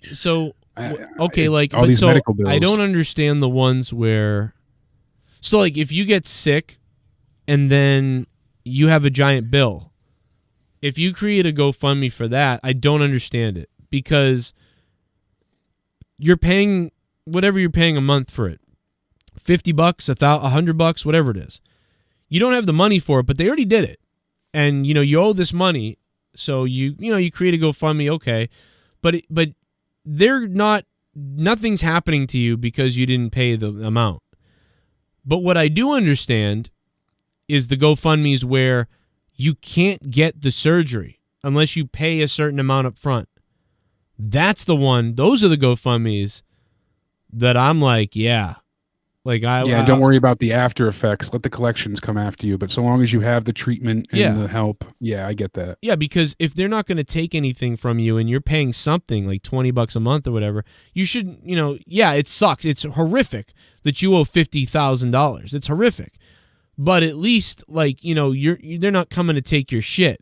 You just have to pay something a month to show whatever the fuck, and eventually whatever, But if they're like, you need 1/3 down or 1/4 down or whatever it is to get the surgery, and there's some kind of big quality of life or big thing that you can't get done unless you put the money down, that I really support. Sure, like make a GoFundMe for that, because that's nice that people will help you get that surgery, especially if you need it, like a heart surgery or something like that, and you can't have it because you don't have money. That's bullshit. People helped me raise money for my brain surgery because I had to pay out of pocket to see the surgeon first. Yeah. And it was, that was a charge for that. Exactly. That's bullshit. Yeah. But like, yeah, insurance wouldn't cover it because it was out of network, and he was the so only one crazy. that could take my case. That's so crazy. Like our health insurance is fucked in this country. But yeah, we've been on for a long time tonight. It's like 11:30. We did an hour on AEW, then we did a half an hour on COVID for some reason.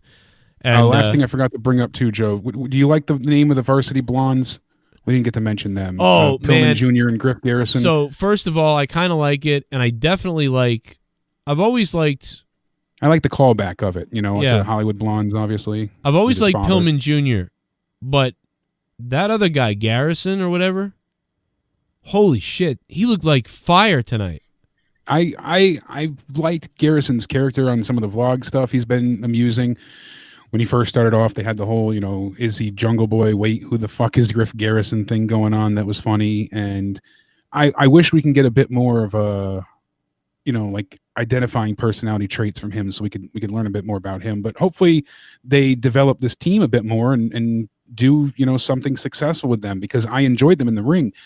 The thing that was shitty to me is you have this team, you're joining them up. They're finally, hitting the street on Dynamite. All right, let's debut these guys. And they've got a really cool callback to his father's team with Stone Cold Steve Austin. Like, that's great. Yeah. And then you have them lose to the Revival. So I would have had them in their first match against somebody like a, Nightmare Family there, the Natural Nightmares or something, and let them get a good win and at least look somewhat dominant for their debut match on. I don't think they fought together so far. So JR was clearly gushing over Garrison too, and in fact they were putting over that guy so much because he was so impressive that JR was like, this is a guy you call a project or whatever. Because JR was breaking the fucking fourth wall down of, back in the day, if JR saw that guy, he would have grabbed him and said, Vince, I just found this guy in whatever fucking Valley Pine Dick Wrestling.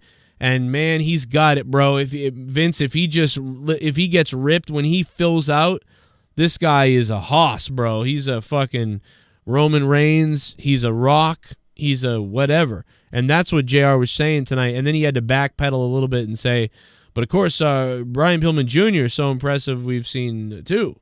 But it was like, yeah, I better say that because he's sort of the guy, and this guy's the new guy. But the new guy, this guy looked like he was super athletic, and he did a splash in the corner where he looked like he took off into the atmosphere and then landed it. He jumped up and kicked someone. He scissor kicked someone insane, went off the ropes, did something crazy. He did a double spear that actually looked good. I mean, he looked like, I'm trying to think of what he looked like. He looked like Shawn Michaels, Edge, and then a big guy all rolled into one for a second. It was crazy. He was just... Yeah, he's got a good look. And that's why I was disappointed that you're going to put them with, FTR and have them lose, because we haven't seen FTR on quite some time either. Yeah. So it was good to see them return. I just didn't want them to beat the Varsity Blondes. I like the stuff with Dustin Rhodes and Dark Order's 10, with them saying like, oh, we'll make you number 7. Obviously, that's a callback to his 7 gimmick that he had in WCW. So that was kind of a chuckle, but I like the Dark Order. I like what they're doing right now. I'm enjoying them. So I'm curious to see how this works with Hangman. I think them adding Hangman in for a bit is going to be a lot of fun. And then once Kenny's done with like the whole Impact thing, they can make Hangman more of a serious threat for the title. I think that's what they're going to do in the meantime, so he's not just floating around doing nothing. And unfortunately, I wasn't crazy about the Lance Archer Penta Phoenix match with our favorite Kingston. Yeah, he looked good here, but it was just such a car crash of a match. It was all over the place, and it was kind of hard to follow at times. It had no connection. It felt like it had no connection to the war and fight we saw. AEW released that after show brawl, and it was so good. And then they just went out there tonight and went, have a regular match. None of that ferocity or whatever you want to call it, none of that boiled over into that match at all. Dead. Yeah, they just didn't pick up on any of that. And that was, like you said, such a focal point for the week on AEW's Twitter. Everyone was buzzing about this. So there was no shine put on that angle. And then on top of it, it's a really hard takeaway. And this is one of the issues AEW has by not having clearly defined roles, as we've seen with the Young Bucks and Cody and Kenny. And now you've got the Young Bucks who are saying Kenny's our best friend, so we're defending him no matter what. That's a little odd. Like they said that they don't have any idea what's going on. Your guess is as good as mine, but they want to be loyal. Okay, but we got to see how far that plays out and how heel he goes. So that's okay for now. But the issue tonight was you have Penta and Ray, who were just heels 2 weeks ago. Same thing with Archer. He kind of made a save as a babyface, but none of them have been really positioned in that face role. And now they're taking on the heels in Kingston, the Butcher, and Blade and the Bunny. It just doesn't work because you don't know who you're supposed to cheer for or where the heat's coming from, because they're both kind of on that heel level. It was uncomfortable in that sense. Like it just was hard to follow. Right. Didn't have no structure and didn't flow well. And then the Abaddon match, it was a good reintroduction for her because she hasn't been on Dynamite in so long, and a lot of people don't see her on Dark. So let her get the attack on Tasha. Okay, she gets the quick squash. That was good. And the kendo stick hit that Cheetah hit. Oh my God! Great. Right on her head. That was a great attack and sell job. And I liked it because the way she no-sold it in a way, like it fit her zombie dead-ish character, but she Undertaker still, but it was intimidating in a way. I liked the look of her. So it was okay. It made sense but I also laughed when Cheetah clocked her with it because it was funny as hell. Yeah. And then, unfortunately, for the main event, I wasn't really a fan of how it turned into. Yeah. By the way, Abaddon or whatever. Abaddon. Thank you. She really reminds me of Mick Foley when he was Mankind when he first showed up in WWF. Yeah. I could see that comparison. That demented, twisted, uncomfortable. Yeah. I mean, I know she looks like Fat Danny Filth, but I mean, her sort of like wrestling style, kind of brutish. Yeah. But also a little bit agile and this sort of middleweight type of thing. Like she just very reminds me of Mankind, Mick Foley when he first showed up to attack The Undertaker in WWF. Great comparison there. Yeah, I didn't. We talked about the Miro ending that was really just cringy. Didn't deliver. Cringy. Well, it wasn't. He just throwing the security off the stage, and it just didn't look good. It didn't look believable. They were trying to do something to end the show that wasn't. It's like they didn't really have anything major to carry over to next week. So just have MJF win the ring. That's enough. You don't always have to add, a bow on a box on a gift wrap. But just let it. You don't need to have heat on top of heat constantly. Yeah. What was Miro flipping out about again? And how does it carry over to next week? I mean, I really don't know. Like I know part of it is to do with him flipping out in the Battle Royal, obviously, and him getting eliminated and everything that transpired then. So he wanted to have the ring, the Dynamite Diamond ring.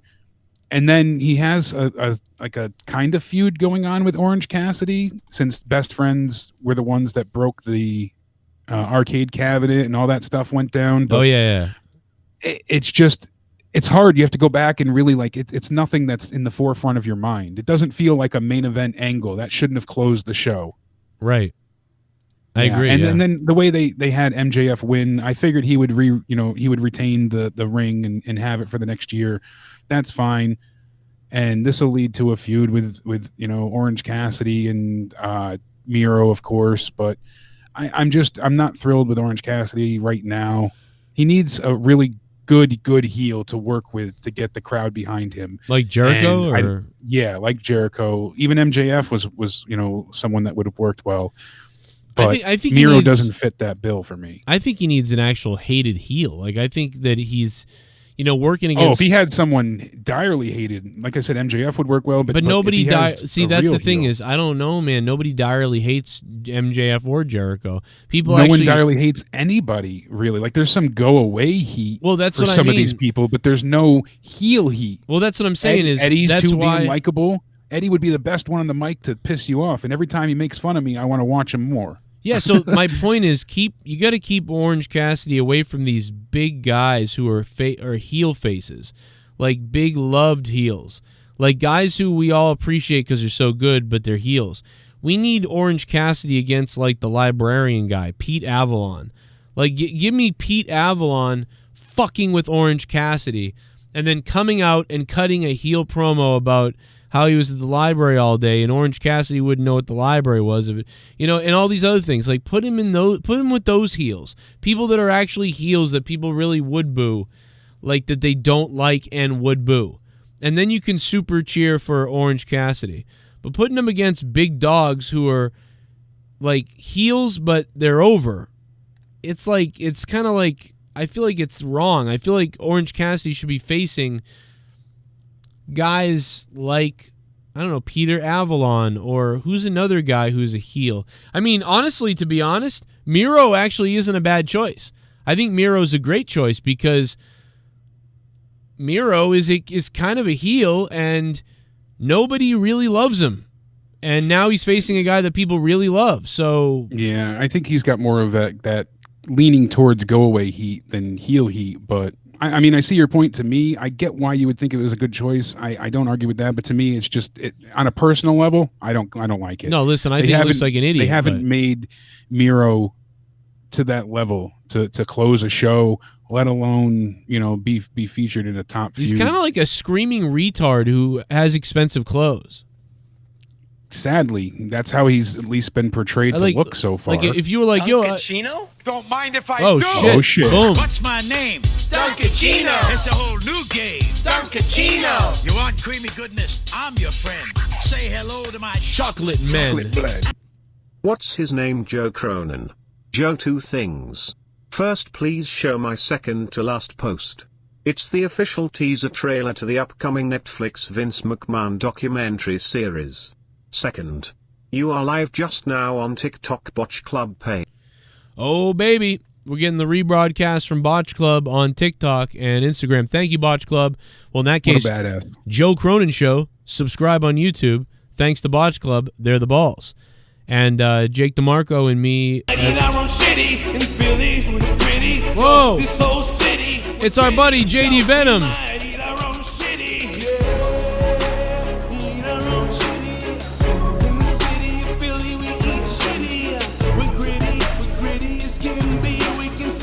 Off our motherfucking own feces. In Philly, we're gritty. In Philly, we're gritty. In Soul City, we'll eat our own shitty. In Philly, that's why our mascot looks like a...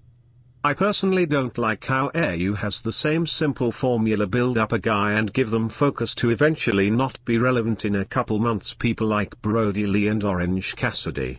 But others like Lance Jungle Boy, Janela Cage and others have not worked.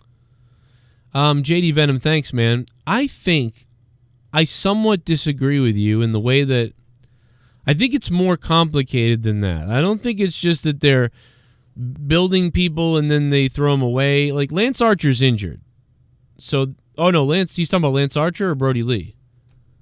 You say Brody Lee or Lance Archer? Oh, he said Brody Lee. He said Brody Lee. Okay, so Brody Lee is injured. They were building Brody Lee. They brought him in epically. Then they were building him. And yeah, a few times they slipped off, but they were building him, and now he's injured. So I don't think he counts. I think he was fine. I think they brought him in epically. Then he had a featured segment that was like surprising. And then they kind of decided, all right, let's move away from that and get into the real deal. Okay, cool. And then he was featured in all these matches and everything they did. And he even became a champion. And then he got injured. So I don't think Brody Lee counts at all. I think he's injured. Orange Cassidy is someone who came in as this entertainment and relief, and then they decided, well, let's really feature him. Now, I think it was a mistake in a way. Not a mistake. All right, I don't think it's a mistake, but I think that it was a... Too soon, too much? Yeah, too soon? like listen, he's a great lower mid-card guy. He just is great. Well, let's throw him in there with the top guy, Jericho, and just see what happens for a little bit. And it was what you came out thinking was, well, this guy's not the main eventer. It was initially, I feel like the first meeting delivered, and then from there, I think it got a bit too convoluted. You're right. It went backwards. Yeah, they kind of booked in reverse. Yeah, and when they did that, you thought, well, maybe this is something. Because this does feel kind of intense. And then after that, it dropped, and then it dropped, and then it dropped. And so, to me, that's a natural progression of a not a failure, but do you know what I'm saying? Like they tried something, it was hot, then they kept going with it, and it just went down a hill. So I don't think that that's them making a mistake. I think they tried something and it worked. How could you blame them for trying to see how much more there was of it? And when it finished, they did let it be finished. They didn't, try to do it a million times over again. We thought maybe 3 times was a little crazy. We thought maybe, but if you do something so well the first time and then the second time it sucks, and then you bring it back for a third, give it a hell yeah! And bring it back for a fourth. Joe, it's you versus the bear in the famous basement match. Check it out live now on Botch Club TikTok. Joe Cronin versus Bear. Must watch. Shit. Hell yeah, baby. Wait a minute. It's on TikTok? Let me see. We got to get, what you got to do is get the bear and me in the ring one, the one where I was in the ring. Put that one up there. I won't copyright you or anything. I don't see it. I don't know how you can see the live. Are you ready for this?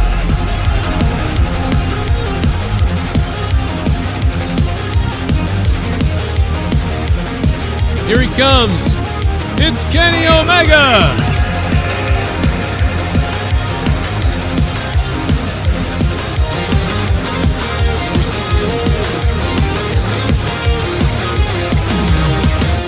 Snoop Dogg on AU? Didn't he just have a shirt line with The Undertaker like last week? Vinnie Mac gonna fire someone. Wait a second, Robert Heller. I missed this. You're telling me Snoop Dogg's coming to AEW? Yes, he is. He's going to be a commentator on the third night the third special show.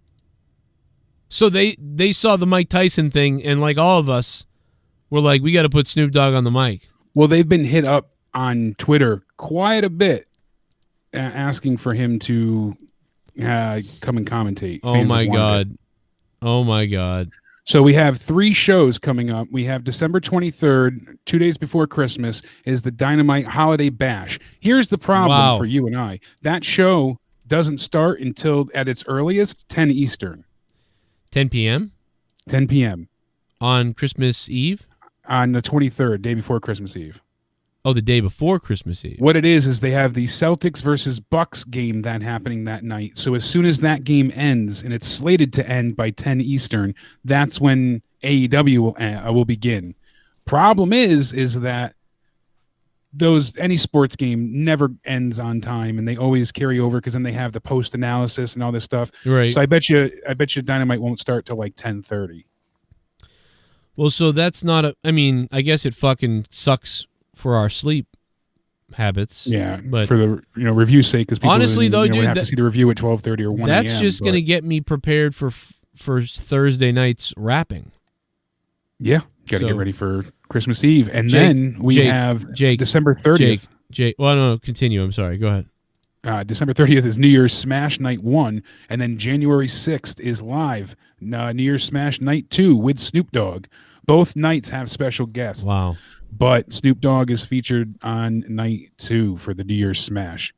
Wow. So NXT has New Year's Evil happening on the 6th, and they have New Year's Smash. That is what Willie Belcher says. I thought TikTok was banned. No, that was just Trump saying shit like he does. He attempted to ban it, and then they tried to sell it, and then that all just kind of blew up. He just wanted to make the news saying shit, I think. Well, he was also seemingly angry with China, rightfully so. With I'll ban your app. I'll ban your app. He felt like it was an issue for American citizens as far as our information It goes, is, but you know what? Almost every app is. Every app does it. The thing is, TikTok is extremely invasive with their permissions. It is. Like every keystroke you make on every word you type, it's logged and saved. Everything you do gets backed up in TikTok. It's pretty crazy. They've used TikTok to triangulate and kill Chinese Americans whose families of Chinese Americans who have spoken out against the Chinese government. So it is bad. That's the story. So, but it's believable. Again, all the apps are following you, and literally in our country, we approve the fucking Patriot Act and NSA. So Edward Snowden can't come back to our country, so we support it too. So you can pretend that the Chinese app is bad, but We do it on all of our apps too, so it's all one big clusterfuck of shit. But every year at Christmas time as I'm rapping, I bring this up every year too. I sit down and I listen to literally this guy, Adosa Buckley, do this worst songs of the year podcast. Yeah, he does his yearly breakdown. Dude, every year, Jake, I listen to this fucking thing. Yeah, you have your history. It's your tradition, your own Christmas tradition. It's like, at some point I'm going to have on the Christmas movies, Scrooged and Christmas Vacation, Christmas Story, and then whatever else. But at some point I really put on that guy for some reason. And last year it took 2 full listens. Like going through his I think the first one he did was in 2009. I don't know. I think his first one was 2009. So, I had about 10 or whatever to go through. I went through all of them. Each one is like 10, 15, 20 minutes or something. And I went through all of them, and then I had to restart it back, and I redid it again. And I was having nostalgia about listening to it because I listen to it only every Christmas Eve. And then it's funny because then it gets to the new one, right? The new one, and you get to the one this year, whatever. And you're like, oh, I never heard this one, so you're listening to it. But then when it's over, you're like, oh. And you go back to listening to the repeats all over again. You're like, oh, I remember this is where he calls Miley Cyrus a fat blob or whatever. I don't know. It's really funny to me. I mean, that sounds like a damn good tradition. Mine's just anal sex, but I mean, you know what mine used to be? And maybe I'll do it again this year. Mine used to be for years was watching the Beavis and Butthead Christmas special. Really? That was the thing I listened to for like 8 years, 10 years straight, yeah. Now it's listening to Adosa Buckley shit on music. It's like worst songs of the year or whatever. Yeah, I've listened to him before. I do like his channel. He's very, he's very opinionated, but the way he speaks, it's so melodic in a way. I like his voice. The Trump fans out there won't like him though, so don't even bother. That's why I said he's very opinionated. He will shit on. He's a very left-wing person. You won't like him. I'll just tell you right now. I don't agree with everything, but he's certainly very interesting to listen to. Very intelligent, and telling you the way he puts his thoughts together, I envy. So. And he's doing really well. It's funny. The top 10 worst songs of 2014 on his channel, 2,400,000 views. Wow. And like probably 8 of those are me. So I feel. Do whatever you so want. If you're looking for somebody to watch and you've never seen this guy and you're like, every once in a while I need something new to listen to. Well, you can listen to Buckley's top 10 worst songs of 2014, 15, 16, 17, 18, 19, 20, 21, fucking 40, whatever. But I'm not going to keep my feelings to myself. This voice is smooth. It's fucking grating. If this song was sung by anybody else, it probably wouldn't be awful enough to make this list. But add these ridiculous lyrics with the noise coming out of his face, and you got yourself a song bad enough to make the 10 spot. At this time next year, I'm gonna have enough to buy the whole damn thing. As I said, it's this time next year, and it looks like you didn't quite make it back to the top of Mount Relevancy. He just shits on people's music. It's great. Good stuff. Guy out of Canada. There's a little something for somebody. But really, you should just become a patron of the Joe Cronin Show and listen to me and Jake's 1 hour and 20 minutes that we did earlier today under Morning Madness episode 217 that's up right now on Patreon in audio form and in video form as well. Yeah, baby. Tons of sexiness. We covered a ton of topics. A lot of fun. Really, really good take on a lot of things. So as we said, next week we got Cody and Angelico on AEW Dynamite. Why? Serena Deeb and Big Swole, of all people, will take on Ivelisse and Diamante. The Acclaimed will take on SCU as they started, that feud continued. I love more Deeb. tonight. When you say Deeb's name, I get hard. She's just baby. Love her in the ring. Hangman Adam Page and the Dark Order taking on Matt Hardy and Private Party. So it sounds like it's going to be and Sting will be there as well. Woo! And then tomorrow night we have Out of Nowhere. Don't miss that. We're going to be talking a good deal about the Royal Rumble plans going for that. Went to shit, and I've got a funny story that goes along with that. So we'll hear what's being tentatively planned or not planned. And what everybody's been waiting for, which is last week we said the ratings were going to be what they were, and the ratings went right in between my and your prediction, and we pretty much nailed the ratings last week. Jake, are we going to change our minds? I think I said 1 million, 1.3 million. You said I think you were at 1.1. I was at 1 even. All right, I was 1.1, and you were at 1 even. Yes. Are we going to change? I'm staying. I'm going to stay because there still was so much hype. And last week, even without them having an average of 1 million, they still hit over 1 million viewers. So I think we're going to get it. All right, so we're going to I'm going to stick with it too. I'm going to stick. I think I'm overshooting, but I wish I might be too, but I wish we weren't. My original prediction. Don't you wish we weren't? Don't you wish it did hit 1,300,000 and we went, "Oh my god." I would be so ecstatic for them. I'm going to be very disappointed, though, if it lands on like 978,000 or 990,000. 996 would kill me. Something that close. 998. Yeah. You got it. If we don't 970, if we don't at least see the 1 million spot, I'll be shocked. So I said 1.1. You said 1. So anything below 1.1 is you. We'll call yours. All right. Anything 1.1 or over, we'll call mine. So that's going to be a big... We'll see. Tomorrow night on Out of Nowhere, we're going to be here to unveil... We got a big war going on. Plus, we're going to talk about Jake, Brock Lesnar and the bidding war that might ensue, Joe.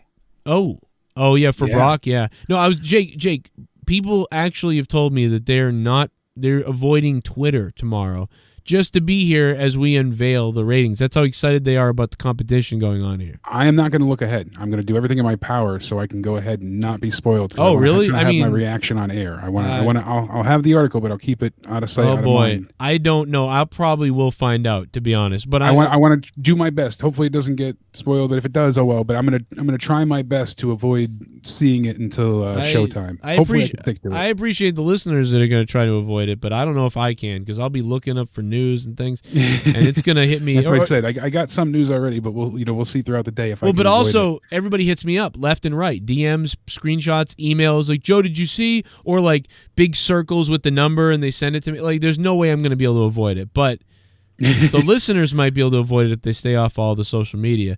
But what were you saying? So Lesnar up Lesnar in the air? is wanted back in WWE for WrestleMania. Especially now that we have to talk about The Rock. That main event plan is in jeopardy, and their backup plan, I'm not a happy boy. Fuck Bill Goldberg. But looks like Goldberg says that Roman's still next. They have unfinished business, and this is what they're falling back onto. We also have some updates to talk about Joey Ryan. It's a bit of news and things that happened there. So we got a lot to discuss tomorrow. Don't miss it. Going to be an excellent show for Out of Nowhere. It's going to be interesting to break down how the Sting effect happens and the booking of the show, and like what's better, what gets over bigger, because if last week's rating was like 960, what was the rating last week? Do you remember off the top of your head? 917, I think it was. Okay, so last week's rating was 917,000. So if last week's rating was 917,000, that means that a well-booked main event show with your guys will do better than everybody finding out the news that a major legend is returning and has returned and is going to show up. Yeah.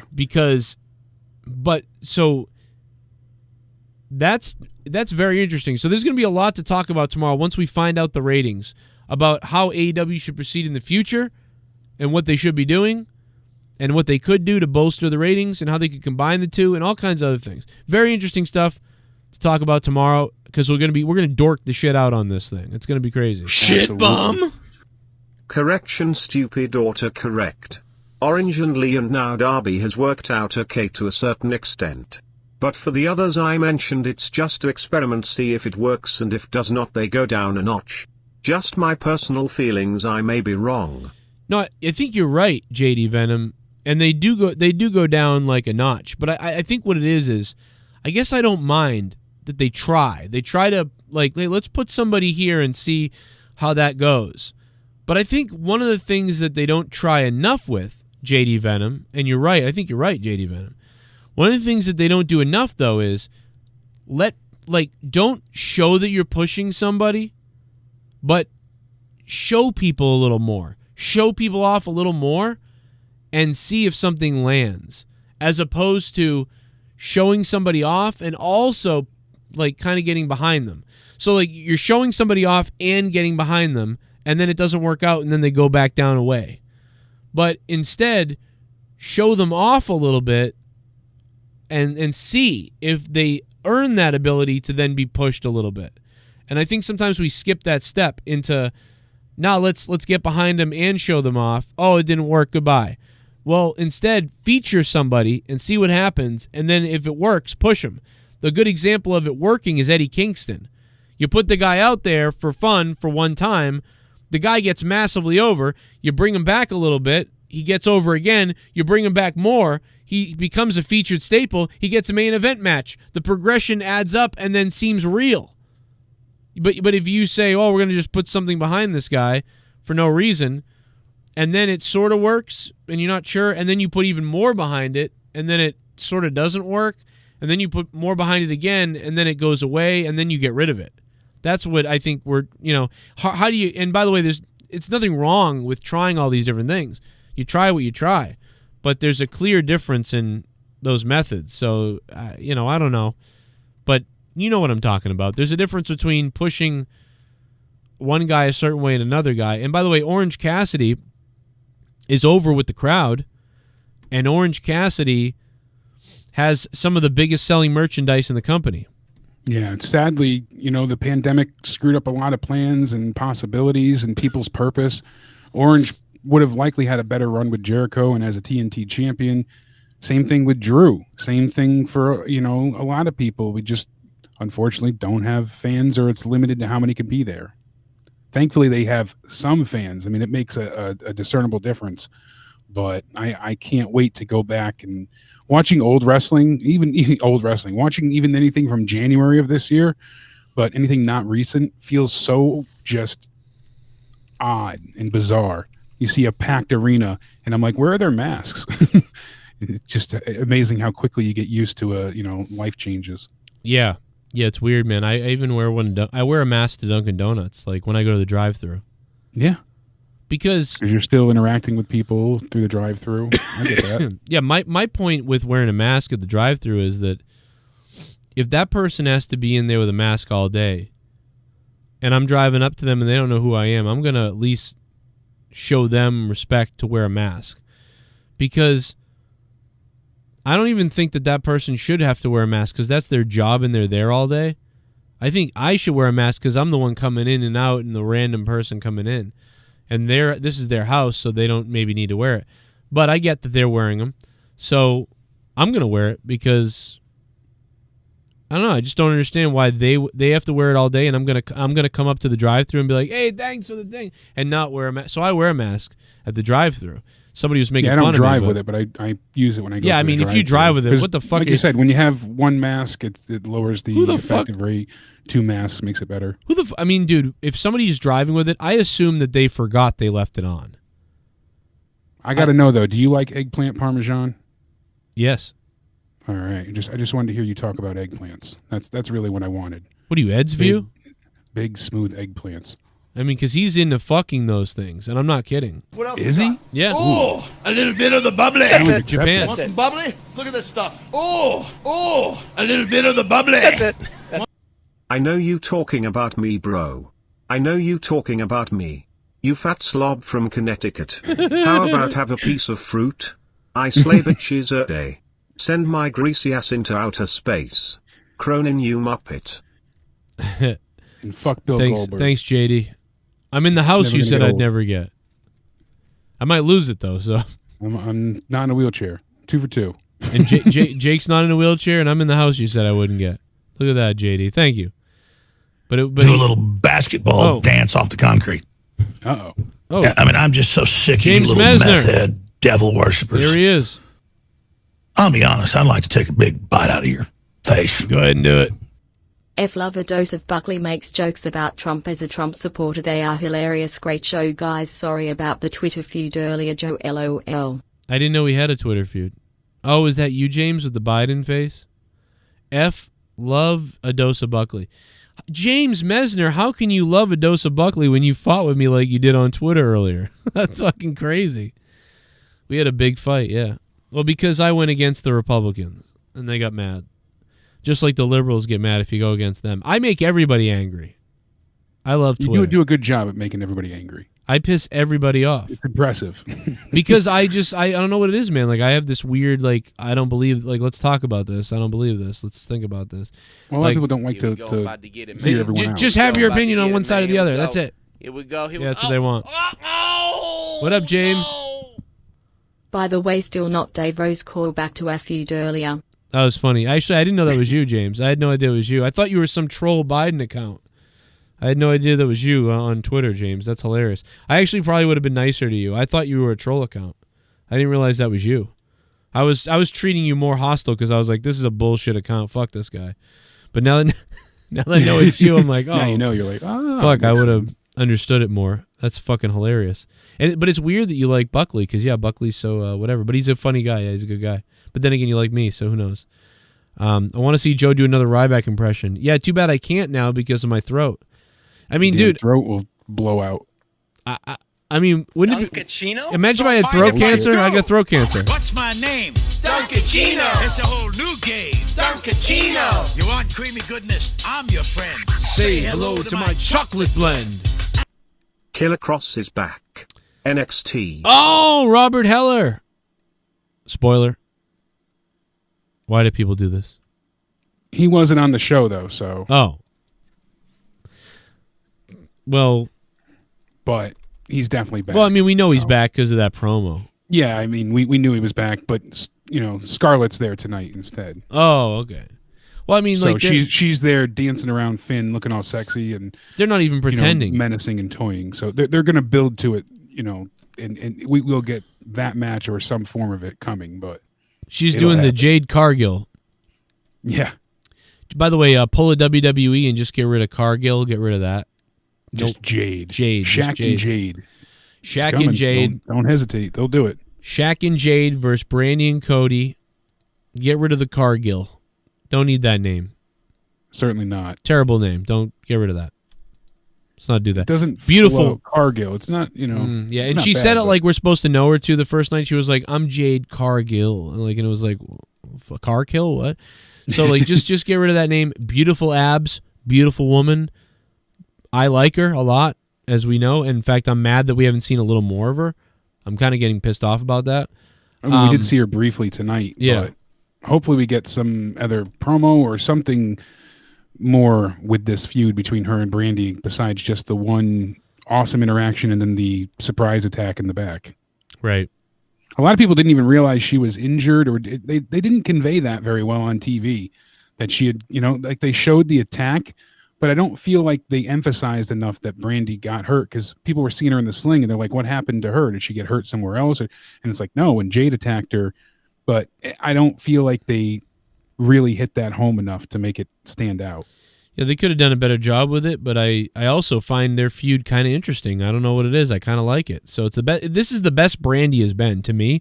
This is the best Brandy we've seen in AEW. By the way, people are saying Killer Cross did attack somebody. Yeah, he was on the show. I was trying to go against the donation to be a wise ass to not ruin the surprise. But. Oh, okay. Well, fuck NXT anyway. Every time I review them, my numbers drop. So fuck them. Fuck you, Triple H. You could have hired me instead of Vic Joseph. I'm going to spoil your show every week. Fuck you, Big Nose. Maybe that before Christmas, on the 23rd, we can do NXT. Do a little basketball dance off the concrete. Back to back. I mean, I'm just so sick of you little meth head devil worshippers. I'll be honest, I'd like to take a big bite out of your face. What is people assume that I am a troll account because I have numbers in my Twitter name and don't know how to change it. Love you, Joe, always, even if we disagree. Well, I kind of agree with you a lot. So I don't, I mean, yeah, the numbers like James 0954325, like, yeah, that definitely makes it seem like it's a well, plus you have Biden as your head, Like if you had your face or like something like that, I would have been like, "Oh yeah, I know him." But because it's like Biden and then your name is like weird too, right? Isn't it like something, I don't know. I don't remember what it is, but it's something that's kind of troll seemingly. But yeah. And because you're going at me, if you're disagreeing with me, that's different. I don't think people who disagree with me are trolls. But, you know, sometimes people do pick fights with me just to be like, I'm going to fuck with Joe and watch him flip out or something. Yeah, there's a big difference between being combative and just not agreeing. Not everyone has to agree. And I like differing opinions. Like when I actually can have a discussion rarely with people on Twitter, that's what I like. I look forward to that. Oh. Like, let me see your side of things. And yeah, go here back it and is. forth, but. It's President-elect James. And yeah, then the name Twitter is account. James 122222544. And then it's a picture of Biden. So yeah, like this looks like a full troll account. But that's funny. I'll remember that's you now, though. Yeah, as far as remember NXT it's goes, me. Joe, It's me, Joe Biden. Do you know that I'm gonna be the president of the United States, Jake? Do you understand that? You did it. If you take your Joe, you did it. I did do it. You take. I become the I'm the President Obama. Are you excited that I'm the? I couldn't be happier. Are you really? You don't sound excited enough to me. Oh, I'm very excited. Well, we did it, Joe. We did it. It's been a really weird. It's been a weird 2015, but I think we were going to come through in 2000. In the well, you know the year. Yeah, 2021. We got you. Yeah. What else we got? Oh, a little bit of the bubbly. That's it. Want some bubbly? Look at this Just trying stuff. to stiff me. Oh, a little bit of the bubbly. That's it. Cross was on the show. He attacked Priest. Here we go. Cody hired Joe and Ryback so they can have a Pit of Spikes match in AU. I love Joe yeah. Cronin and Daddy Jake DeMarco. Joe, would you have a threesome with BB Ron and Colonel Santos or Bullfrog and Dwelsh? I'd probably go with Colonel Sanders for the chick. Nah, you know, I'd go with Dwelsh because he's got money. Randy Viper, and my kids need to eat, you know. I'll just be honest. And thank you guys for the donations tonight. And also, whoa, what was the other point I was going to make? Did he make a point that I missed? Oh, Ryback. Yeah, Ryback. Yeah, if they went back and they got all the history of me and Ryback, back from Ryback going at me on Instagram to Ryback going at me on his podcast, to me going at Ryback on my podcast, to me and Ryback meeting in person, to Ryback talking shit about me the next day on his podcast, to me then talking shit about him talking shit after saying don't talk shit about me on his podcast on my podcast, and then they put all those together, and then me and Ryback had a Pit of Spikes match. It'd be the best fucking thing you ever saw. And thank you, Kamala I would love Harris. that promo package. You would love it. That would be excellent. We did it, Joe. We did it. We did it. We did it, Joe.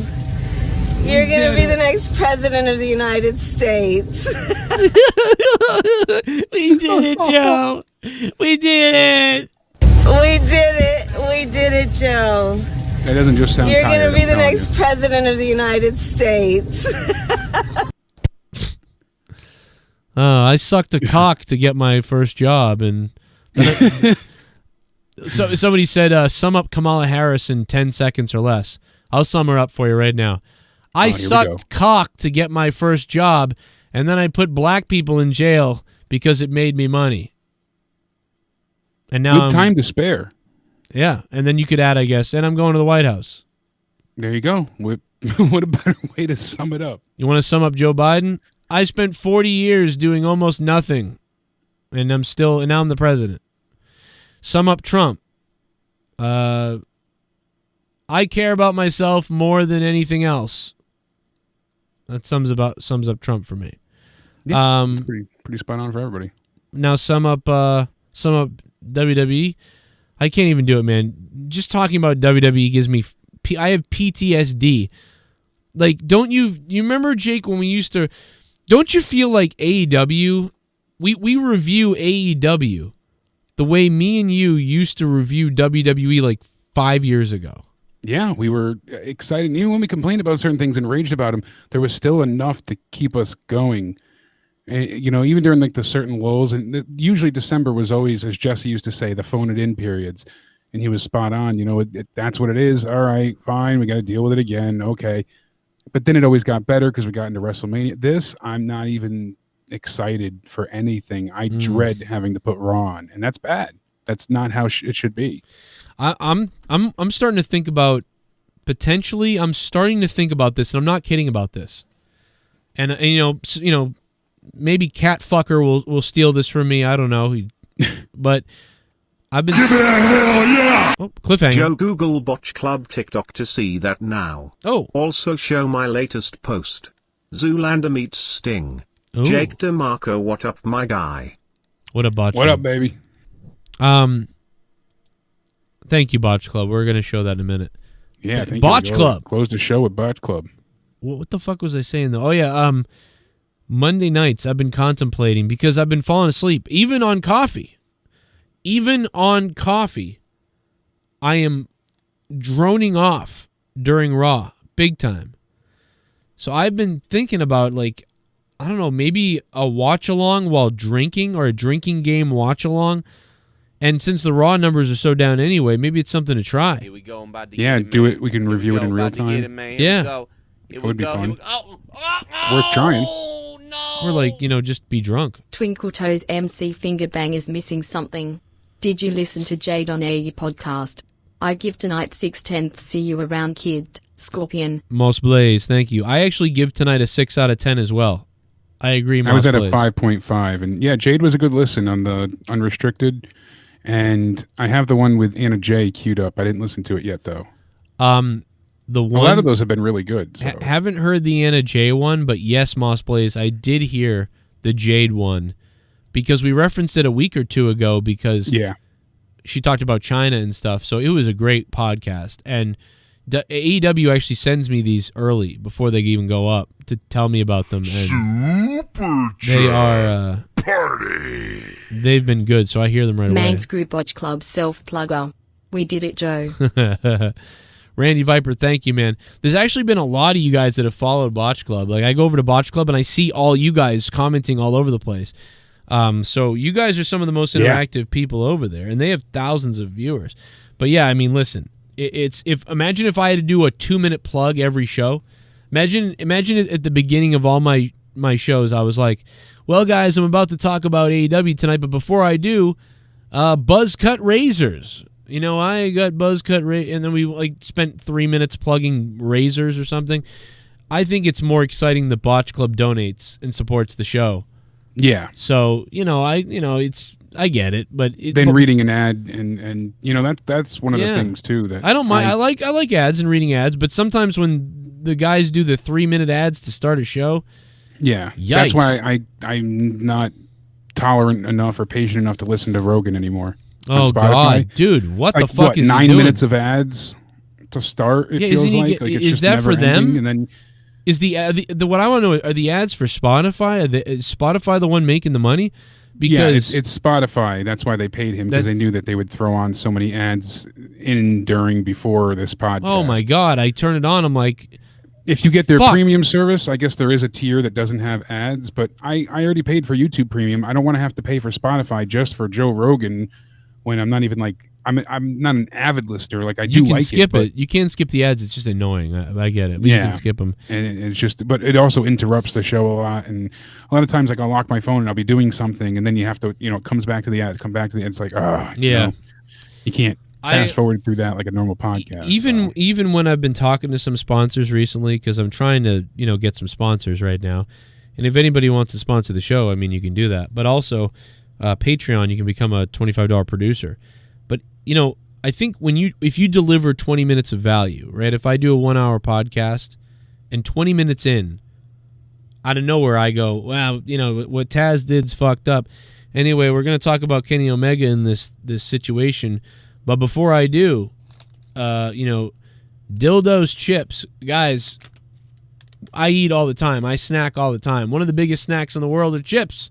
So I eat dildos chips. I'm always eating dildos chips, dude. These things are the best tasting.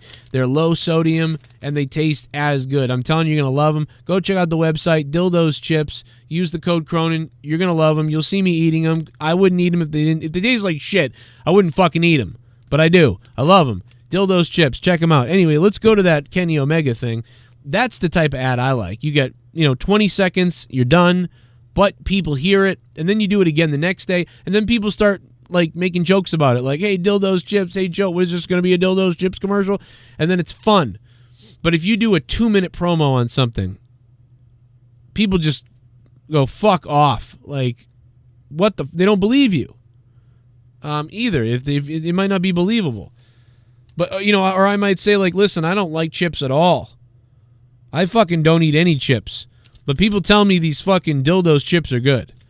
And I see that they're selling well. They're on Amazon, whatever the fuck. The dildos chips are decent, and people are telling me they love them. I don't eat chips, so I can't tell you. But you guys tell me. When you guys order these, give me your review of dildos chips. Let me know. Use coupon code Crony, and you'll get dildos chips.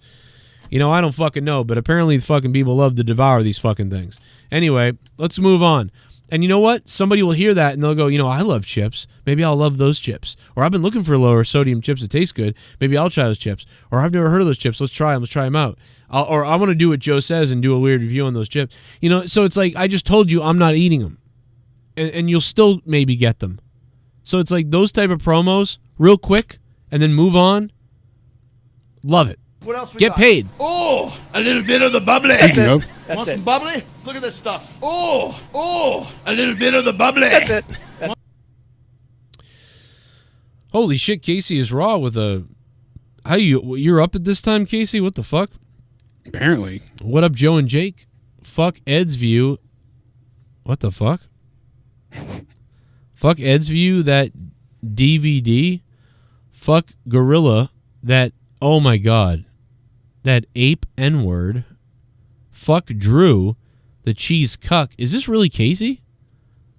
Oh my god. He's been on a donating spree lately, really tearing people apart. So that was fucked I up. would like to do Jake's brown eye. Let's do this. All right, Oh, wow. Casey, come do Jake's brown eye. Oh, I thought he said brown guy, brown eye. Yeah, well, he did earlier in the last donation.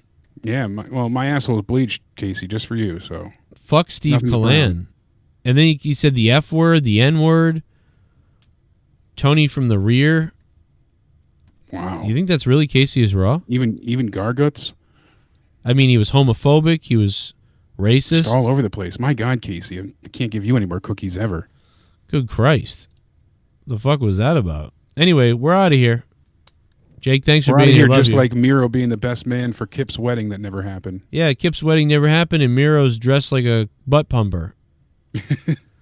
Miro's dressed like he was only able to shop at fucking carts lined up in San Francisco. Like, I mean, what? I'll never understand it. Miro sucks. We're just not into fashion, Joe. We don't appreciate good fashion. I'm sorry, I don't. If you wear a $300 shirt and talk about video games and you're not Jake Paul or something, you should be slapped in the face. I'm out of voice. Don't even talk about video games. Man, I may have to see a voice person. I'm telling you, it's been bothering you long enough. Can I borrow I'm $3? good checked. I'm gonna have to borrow $3,000. Somebody You out borrow there. my insurance. Can I borrow your insurance? I'll say I'm Jake. There you go. Oh, that's a Just good idea. don't go on Thursday so you don't have to get all the injections. If I hold my We don't neck want like that. this, then I can get the voice to come out. Super chat. How big are you both ... down there? James Metzler, how big are we down there? Is it cold out? 6 inches. I told you, it's only 2 inches, but it's the width of a tuna can. So, No, man, listen. I got about a About that banana thickness. width. I got about a banana width. And it's 6 inches. if you can fill a toilet paper roll, you're doing all right. It's not no. It's not going to fill. It's close, but it's not going to quite close. fill a toilet paper. Yeah, it's not quite there. I think my dick is the width of, like, any less, and you're like a pencil dick.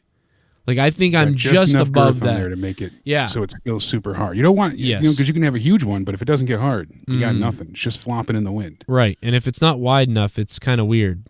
Yeah. Doesn't. And you just got no weight to put behind it. It's got to tug at some of that clitty. Yeah, you gotta stretch something out. Yeah, like it's like I don't Even know, if you got to lean into it. It's like this, I guess. It's like it fills like maybe 90% of a toilet roll. I know because I There we used to go. try to fuck them all the time. There we go. You take a full thing of toilet paper and squeeze it, and then and you just try to like shake it on yourself. There you go. Just right on. Wiggle a little bit. It's disappointing when it pokes out the other side though, and because you want it to stay inside of it. Yeah, sandwich baggies of Vaseline. You got it all set.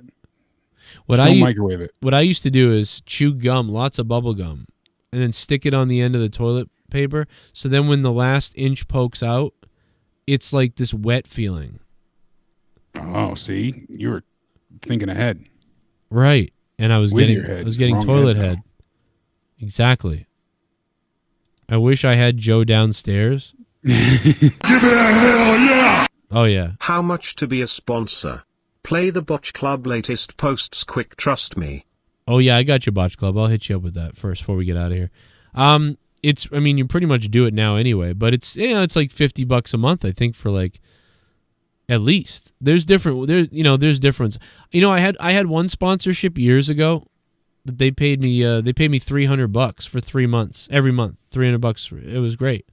I think the best one you had was the Silver City one, and that, unfortunately they just didn't have enough of an online presence to make that work. Oh yeah, that was cool. I wish I had Joe's downstairs. Yeah, baby. 6 inches of love. I don't know, Randy. You're rocking it. It's just enough, man. I have just enough. Always be happy with what you got, because you can't change it. Yeah. You go and have some Franken-dick put together in a science lab. That ain't going to help you anyways. I think they say the average dick size is 5 1/4 now. 5 1/4, 5 1/2? 5.5, something like that. Yeah. There was actually a health study thing that I read the other day about that, and it said penis size was declining. Yeah, I saw that it's going down because testosterone's probably going down. Probably. Well, that's sell that shit in the hot. Just go ahead, and let that flow on the street. Look at this. Christmas. Damn it, party!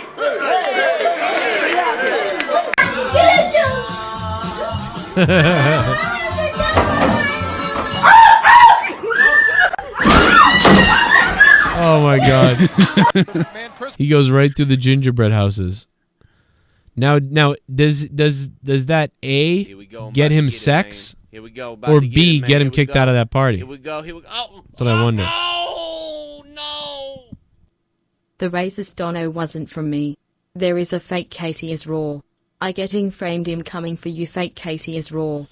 Wow, so even weirder about that is the guy donated right before you donated. But weirder than that, if you look, Joe, it's actually the same email for both payments. So it's the same Casey. So he's just trying to lie to cover himself here. Yeah, I mean, but Casey, you can't fool us by saying that, I'm not being... You tried to, make a joke, and then you were just being a little too edgy and racist. You're racist. You get it. You're racist. Okay. Casey is racist. Poor Casey. By the way, if you guys missed Bullfrog from the other night, pretending to do a soundboard for us. Super chat. Gold. Party. Check out Botch Club on Instagram now. Jake, I can't be happy with under 5. Come on, man. Sure you can be. I told you, I got 2 inches to rock with. It's just a matter of what you do with it. Dude, Bailey says all the time he's got 4 inches. So yeah, be all right. I believe it. I mean, we're talking about hard. Look at his wife. We're talking about hard. Yeah, well, that's why he grabbed her when they were, 4 inches hard, he says. That's why Courtney refuses to sleep naked. I'm starting to feel huge.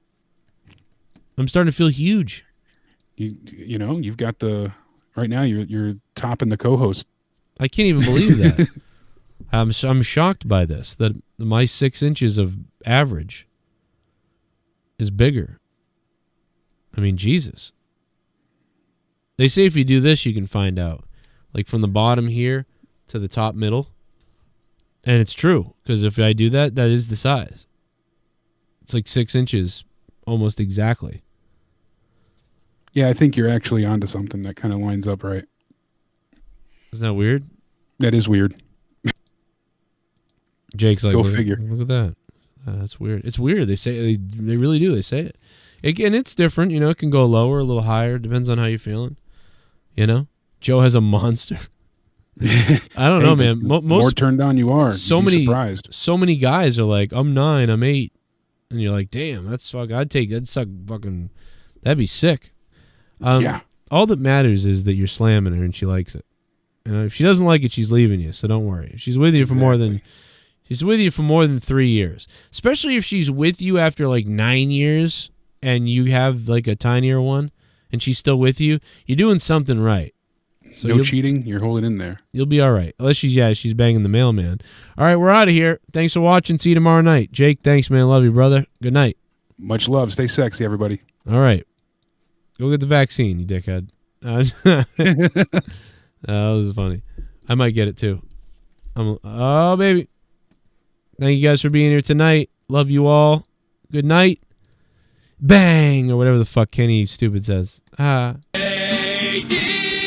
From New York, 206. By the way, please become a patron. Please become a patron. We have 30 hours of bonus content a month you don't hear on YouTube. Become a patron tonight if you can. $2 a month. We need like 300 of you guys to become a $2 patron tonight. Or we need like 100 of you to become a $5 patron. Or we need like 50 of you to become $10 patrons. Or we need like 25 of you to become $25 producers. So jump over to the Patreon if you've never done it and think about giving it a try. Me and Jake did an hour and 20 minutes earlier today. We have Off the Rails with Jesse and Drew coming. We have a new Talk Spooky to Me with my wife and Monica coming next week. We have a new me and my wife's podcast, Morning Madness, coming again. And we have post shows of Monetize This and post shows of Throwdown that are fucking crazy, to be honest. And I've kind of been trying to figure out if we want to release them because they're insane. But go check it out and see what happens. We'll figure it out. I'm not really sure. But I'm pretty sure that something spicy is going down tomorrow on the Patreon. And if you're into that sort of bullshit, you're going to want to be a part of the Patreon tomorrow. Because it's going to be funny. Take it away, JB. New York, 206. What's up, guys? It's me, it's JD, the coolest fucking guy in the YWC. I hate on Jake DeMarco, but I'm the fucking Mark, bro. Dave Rose took my girl away from me. No, you fucking talk about me, bro. Over there in Connecticut, live on your show. It's me, it's JD, and I'm around because Dave Rose took my girlfriend. Oh, wait, Garguts. What are you doing? A little bit of the bubbly. That's it. If Teresa way to send you this stone cold beer, I will. It's at the corner store from me. Whoa, Garguts. Yeah, I mean, Garguts, just hit me up, dude. I'll tell you. I mean, there's a way to send it to me. Just watch me get doxxed in everybody's chat rooms. And then just send me the beer. There's a way to find out. Just watch the chat room and watch me get doxxed and then look at my address and then send me the beer. And I'll be like, whoa, the fuck, Garguts? Thank you, Garguts. But yeah, if you want to message me, go ahead and message me, bro. Go message me, brother. Thank you, Garguts. And that Stone Cold IPA, man, I haven't been able to get my hands on it for a long time. I want to get my hands on that Stone Cold IPA. By the way, me and Jake talked about this yesterday, but dude, Bullfrog's performance yesterday was phenomenal. This guy comes into the show, and then I started saying, hey, I got all these clips of Bullfrog, and every time I said I had a clip of Bullfrog doing something, Bullfrog just instinctively played along. And he actually said all this crazy shit. And then at one point I was said something about his niece, and then he wouldn't say it. And then I said knees, and then he did it. So if you missed Throwdown last night, you got to go back and watch Throwdown. From the 8-minute mark to the 30-minute mark is fucking hilarious. The only downside was Scott was on, and he was funny at first, and then he went psycho like I expected. And just took over the show with shit that no one cares about. That he says, I'm going to beat my knees with my hands because he's mad at his kneecaps. Let me play it again. Hold on, let me play it. I want to beat my fucking knees! This one where he says he really wants to fuck his wrist. Listen to this. I want to get froggy with my wrist. I want to fucking ejaculate my wrist. You know what that is? That's confirmation that getting froggy is equivalent to fucking. My knees, my neck, my neck, my back. Who is laughing like that? Here's where he says, "I'm gonna cover my knees with." He's gonna cover both his knees with his cum. Listen to this. I want to cover my knees with my cum. All over his right at night, juicy wine. Wonder how that's gonna work out with CBS. Wow. Yeah, go watch Throwdown, and also go listen to me and Jake talk about it on Patreon earlier today on Morning Madness 217. And become a patron and save me. JD from New York, 206. What's up, guys? It's me, it's JD, the coolest fucking guy in the YWC. I hate on Jake DeMarco, but I'm the fucking Mark, bro. Dave Rose took my girl away from me.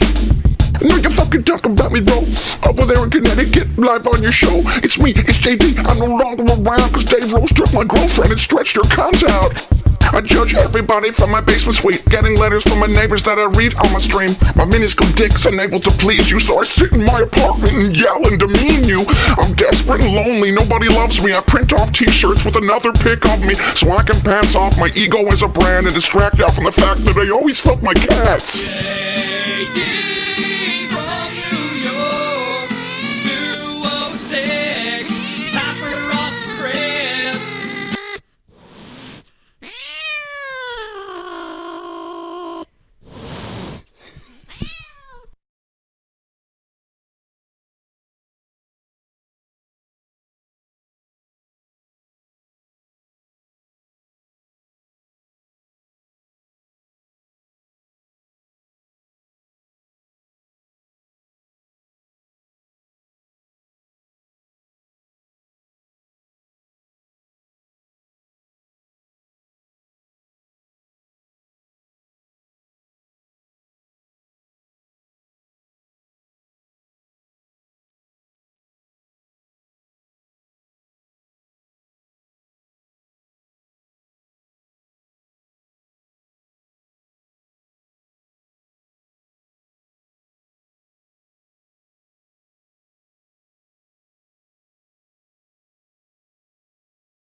Hey, yo, Cronin, I got some Rage Line bars for you, bud.